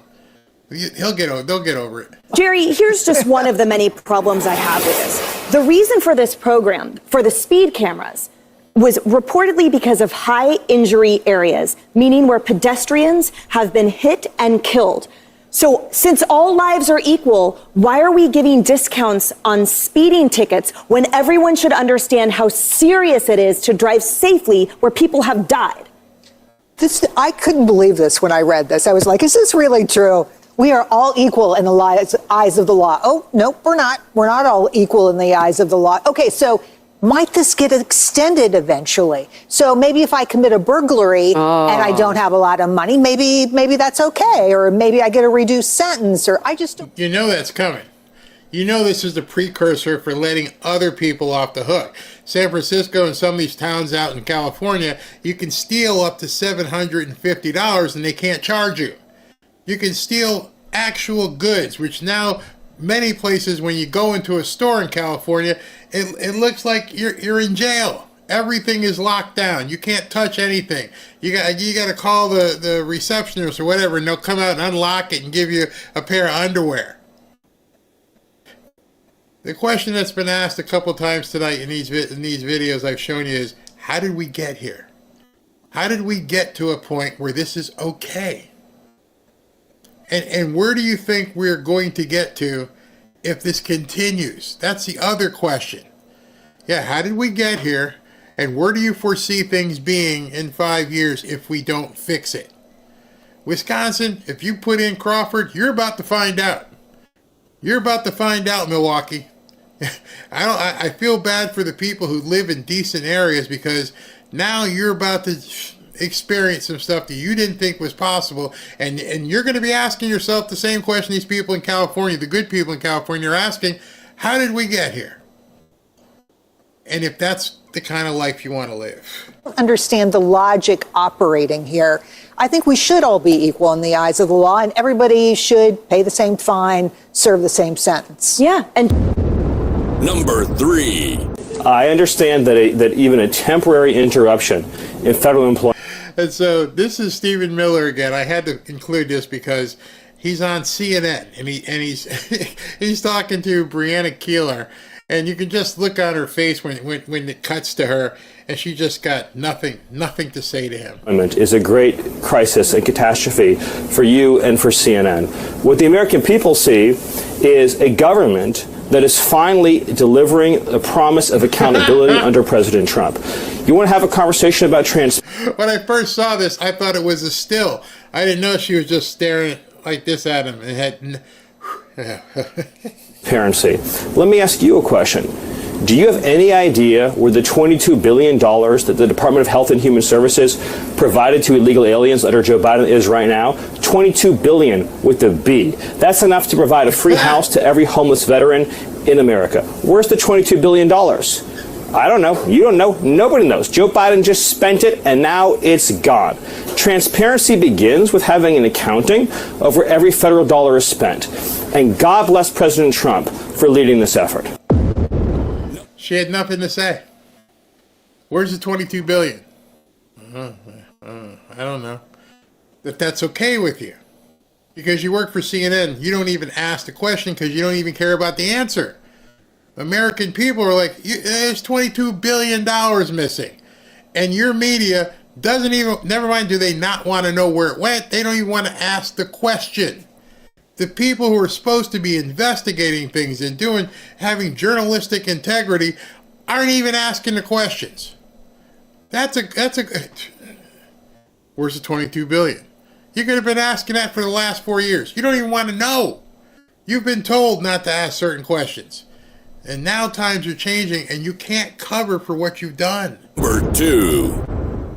One. Holy Toledo. Voters' views of the Democrats in Congress among all voters disapprove 68%. And look at the approved number, just 21%. Even. So I want you to digest this because it was 26% a week ago. It has now dropped to 21%. And then I want you to somehow jive that with what we've seen tonight in Wisconsin. What we've seen tonight in Wisconsin doesn't match these numbers. Why does it not match these numbers? Because I have a stinking suspicion if there wasn't outright fraud, then it's a bunch of rhinos wanted her there. If she won with everybody seeing the Democrat ratings going through the toilet, it's just dropping 21%. Nobody wants what they're selling except Wisconsin. How is that possible? How is that even mathematically possible if the national average is only 21%. It was 26 last week. It's dropped 5 points in under a week. But yet tonight, the Democrat wins in Wisconsin. Yeah, explain that one. Lower than the Democratic Party at large. This is the lowest on record for Democrats, according to Quinnipiac University polling. You think these numbers are bad? Let's go to this side of the screen. We'll look how Democratic voters feel. Get this. The plurality of Democratic voters disapprove of Democrats in Congress at 49%, and just 40% approve. Now, I'm not a big guy who likes to deal with polls. But this is on CNN, and it's not a Trump poll. This is a Democrat poll, and this was from Quinnipiac, which is even worse because that's a Democrat pollster, and they're giving you these kind of numbers. And so I don't put much credence in polls, but I'm looking at this and going, why would they be saying you guys suck this bad? That's how bad other Democrats are looking at Democrats. Horrible, horrible, horrible. Oh my goodness gracious, you just can't get worse than these numbers. And this is the number right here really driving all of this. If Democrats have turned, if Democratic voters have turned on Democrats in Congress and the Democratic Party, that's what puts the numbers at historic lows. What is it they want to be seeing, these voters? What is going on? I'll tell you what's going on. They don't like what's coming out of some of those Senate Democrats like Chuck Schumer, because take a look at the direction of the party. Democratic voters on Democrats in Congress doing too little to oppose Donald Trump. Look at this, 77%. Should stay principled, even if it means nothing gets done in Washington, D.C. 65%. And this 65% is such a difference from where we were in 2017 at this point, when just 33% of Democrats say they should stay principled. So maybe all these numbers may confuse you, but what you're seeing on this chart may explain Wisconsin. Maybe what you're seeing here is they have sold the people in Wisconsin. This is how we're going to fight Trump. We got to put in Crawford, because if we put in Crawford, then we can fight back. So you guys all need to come so we can start destroying the state, because we don't want Trump to have this state or something, because nothing makes any sense. Compared to 59% who said they want to compromise. Democrats do not want compromise at this point. They want a fighter. They want to go into the ring like Muhammad Ali did against Sonny Liston. They want to take down the Republicans. They do not want this compromise anymore. They want to be more like Republicans, get up to that stage and fight. And right now they feel like their leaders in Congress are simply put not doing so. And that is why their approval rating for congressional Democrats is at an all-time low, even among Democrats with more disapproving than approving. Yeah, it seems that these Senate Democrats, some of them are banking on the idea that there is still a political middle, as it were. We will see. We will see. But we will see if there's a political middle. But at this point, count me skeptical that that is at least what the Democratic base wants at this point. It's going to be very interesting, John, to see moving forward whether or not there are any repercussions come 2026, because I bet there may be some coming. So in my mind, when I look at people like Bill Maher, when I look at people like Stephen A. Smith, when I see people like Chris Cuomo, Richard Sherman, who just had his house burglarized, that's what tells me we may see something big happen in the future. I don't think anyone who has any sort of wealth, has any sort of asset base, or has a family wants to see what's happening on the left. They can't say it because they'll get canceled, but you have to put yourself in their position. You've done it. You've made it. You've acquired wealth. You're doing well. Your family, everything's fine. And you're looking over here and you're trying to raise a kid. What the hell happened? I don't want that. So I can't explain Wisconsin. Hopefully people smarter than me will dig into this, but something doesn't make sense. The numbers don't make sense. The voter ID, see, that's another thing. Just think about this as you're thinking about Wisconsin. She's going to go in, and they said they're going to gerrymander the districts to give them 2 more seats. But wait, she's not giving out these seats. Those seats are going to be, gerrymandered and so that they're in different areas for Democrats. However, perhaps the people that they're going to redistrict don't want what they're getting sold. So if I was a Republican in some of these districts, I would do everything I possibly can to show them that my opponent is crap. That way, even if they redistrict it, perhaps you could still win. Perhaps, it's not a fait accompli. You just don't automatically get those seats. They're going to have elections. And now with voter ID, what may happen? What may happen? Number 1. Hey everybody, Tim Burchett, leaving the House floor. Luna, tell us what we just did. We just changed the House rules to allow new parents to vote after the birth of the child. Seems pretty reasonable to me, and that's a sweet little baby right there. Anyway, Tim Burchett, thank y'all for sending me here. So Tim's going to be on the show next week. I got some questions. I have some questions for him since I can't get a hold of Anna Paulina Luna. But did y'all just sabotage Trump, or is there something we don't know? Because on the surface, it looks like you sabotaged Trump. Everything that we're seeing says, wait a minute, you shot down the vote today. You shut down the House until next week because you wanted people to be voting from home if they have a baby. And you put that higher priority than getting Trump's agenda passed? I mean, it might be a tough interview next week. I'm going to say, explain it to me like I'm 5. I don't understand how you guys even put that in the same bill, or who put it in the same bill. Why was it something that was even there? Who was submarining Trump? Because then after that, Mike Johnson comes out. Well, it's a very disappointing result on the floor there. A handful of Republicans joined with all the Democrats to take down a rule. That's rarely done. It's very unfortunate in this case. 96% of House Republicans voted against proxy voting because they believe it's unconstitutional and they agree that it would open a Pandora's box. And so that's what we just saw. Let me just make this clear. That rule being brought down means that we can't have any further action on the floor this week. That means we will not be voting on the SAVE Act for election integrity. We will not be voting on the rogue judges who are attacking President Trump's agenda. We will not be taking down these terrible Biden policies with the CRA votes. All that was just wiped off the table. It's very unfortunate. We'll regroup and come back, and we'll have to do this again. Mr. Speaker, were you asking for too much? Thank you. I'm going to do my best Desi Arnaz imitation. You got some splaining, Lucy. What in the hell just went on? We need to know more. What the hell just happened? How did Anna Paulina Luna and Tim Burchett and 7 other Republicans vote against anything happening today? How is that even possible? Again, the Democrats have bad messaging. Guess who else has bad messaging? Y'all do. Because none of us understand what the hell just happened. It doesn't make any sense. You guys are holding up Trump's agenda because you wanted to make sure you could vote for someone that's on pregnancy. I don't know. I don't want to make a judgment. I like Tim Burchett. I like the things that he has stood for. I like, when I watch him in interviews, when we talk to him. But this is weird. This is very weird. What was the plan here? How did those 9 Republicans vote against this? I can't explain it to you. I cannot explain it to you.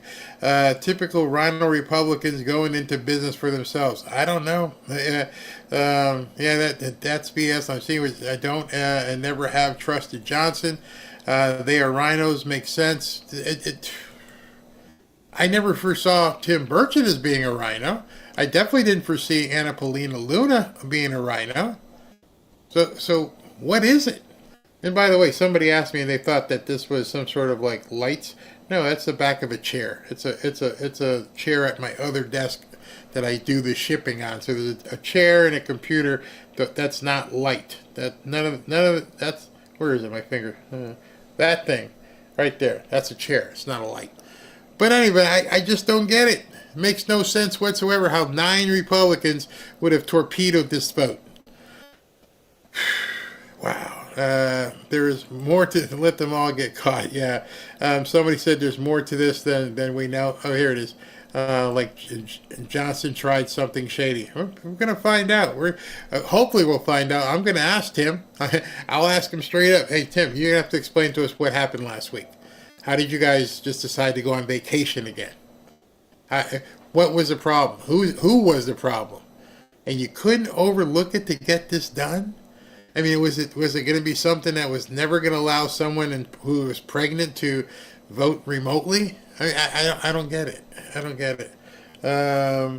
Johnson handled it like a jackass. He could have still held the vote. He chose to go home. Crazy. Crazy. Burchett is a rhino if he supported this stupidity. But I never looked at him nor Annapolina Luna as any...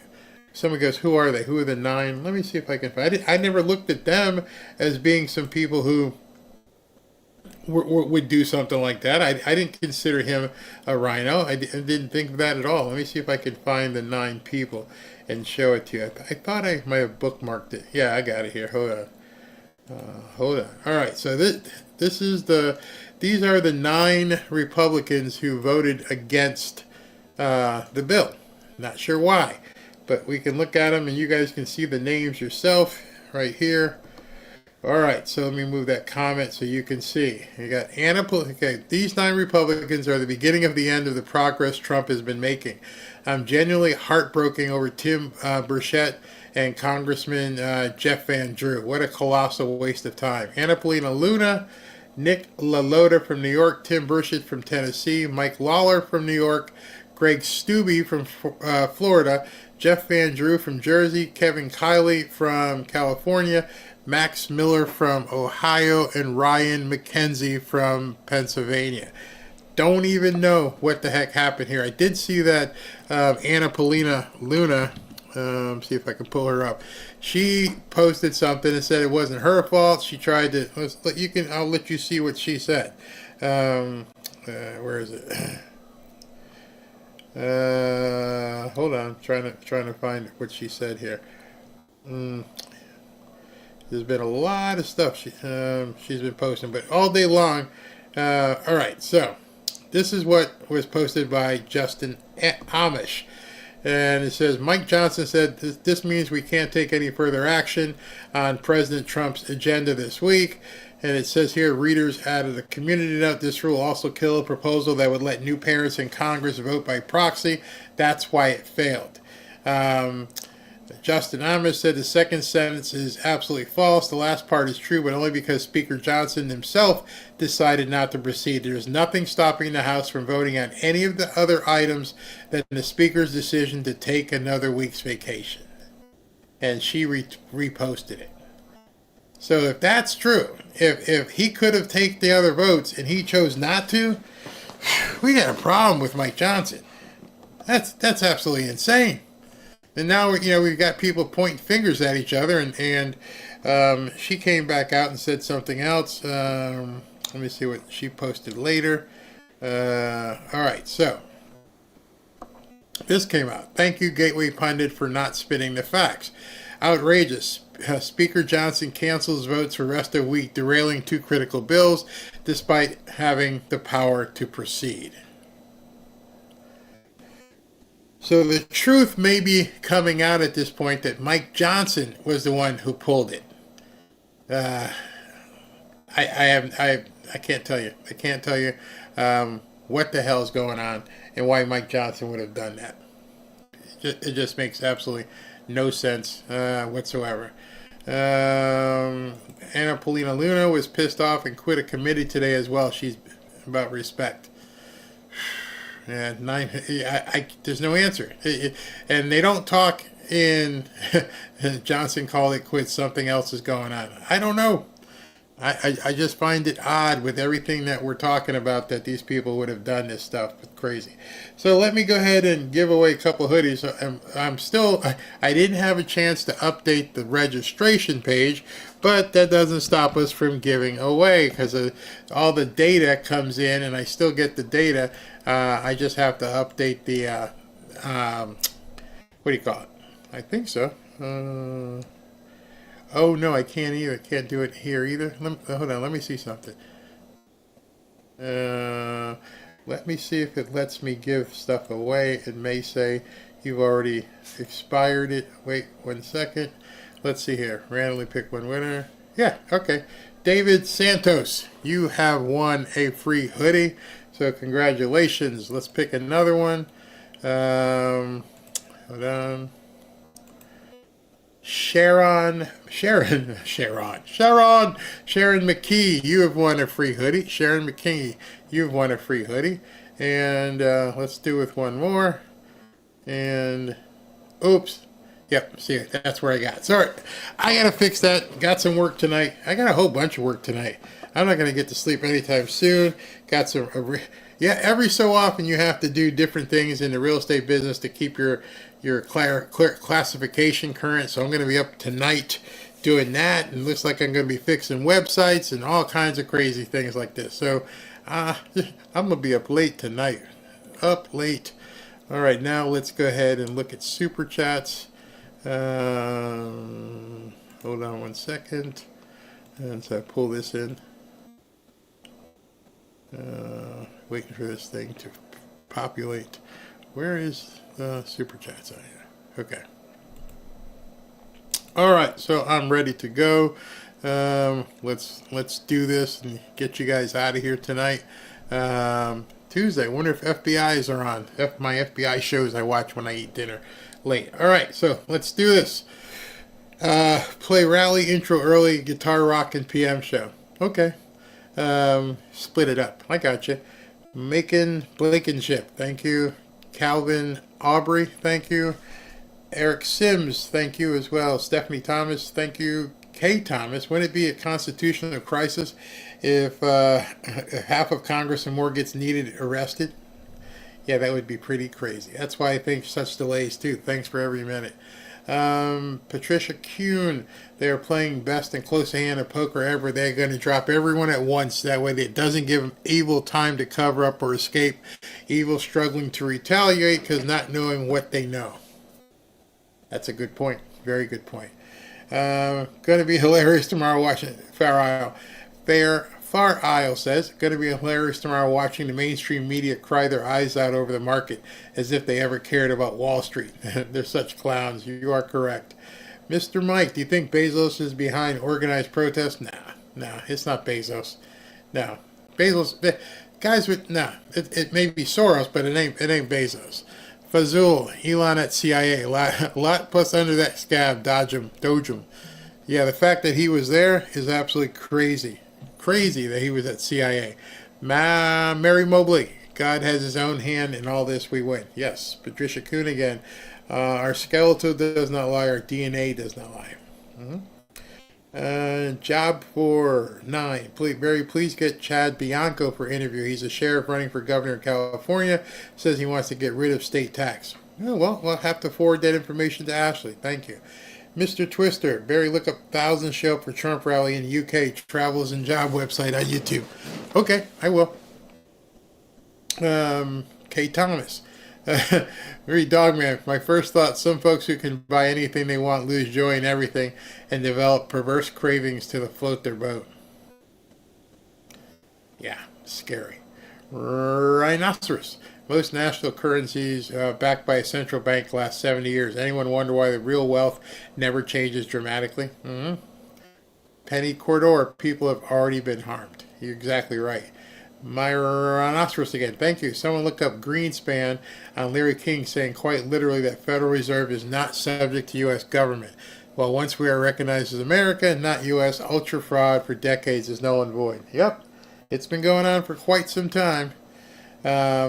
Myrna Nacino, DJT ignored the TROs. He didn't ignore them, he just didn't recognize them. George Barnes, Barry, we need a prayer night for our president, for our country, for Elon Musk, and for our fanfare family. Yep, we're going to put that together. Penny Corridor, Trump got one injunction every other day, has been in office 60 days, in office 30 injunctions. Crazy. Especially since we only had 27 in the last century. S. Berg, thank you for watching. Glory Gray, maybe he likes Alpo emoji. I gotta lighten it up because that stuff is so sick. Fume Drummer, March 11th, the White House issued a memo subject ensuring the enforcement of Federal Rule of Civil Procedure 65C. Ooh, I gotta pull that. Okay. Penny McCorder, they're saying voter ID was passed in Wisconsin. Yes, we did cover that. Buddy Sanders, AG Bondi has to prioritize 3 weeks. You don't even know what she's dealing with. Mr. Anderson, this was early when Schimel was up by a lot, but somehow she caught up. CR, voter ID law passes in Wisconsin. That may be the silver lining of all this. Astro Joe says you got to play harder not to suck by Senator Kennedy. Yes, we'll do. Nobody's going to be arrested or held accountable. I can't, Trace. I can't feel like that. I can't throw in the towel two months in. Can't do it. Chris P. My kid's college is still teaching DEI and white privilege wokeness. Hello, Neil. Great livecast. Thanks, Barry. Fake TROs. Yes, awesome. Thornton, where's the Thornton Maloney from the movie? What happened tonight in Wisconsin is catastrophic. Wisconsin is catastrophic. Hold on. By passing the voter ID, that may change everything. Nicholas Lamonicus, my dad worked at the Bethlehem steel plant and the GM plant here in Baltimore. I live near where that steel plant was, Sparrows Point, Maryland. I don't know where that is. Is it anywhere near Fells Point? I know Fells Point. Didn't know about Sparrows Point. Connie Cole, I tried to go for Brad Schimmel. Well, you did your part. Tracy Lee, thank you. Those 9 Republicans most likely have their hands in the candy jar. Indictments. We're going to find out. And Neo, hey, Barry, just thanks for all you do. Thank you for watching, everybody. I love that. I got in under 3 hours. I keep putting content together thinking I'll be out of here in 90 minutes. And then it just goes longer. I don't know what to do. All right, everybody. Thanks for watching. We're going to do the after party right now. I'm going to go see the wife. Have a great evening. We'll see you tomorrow on Liberation Day.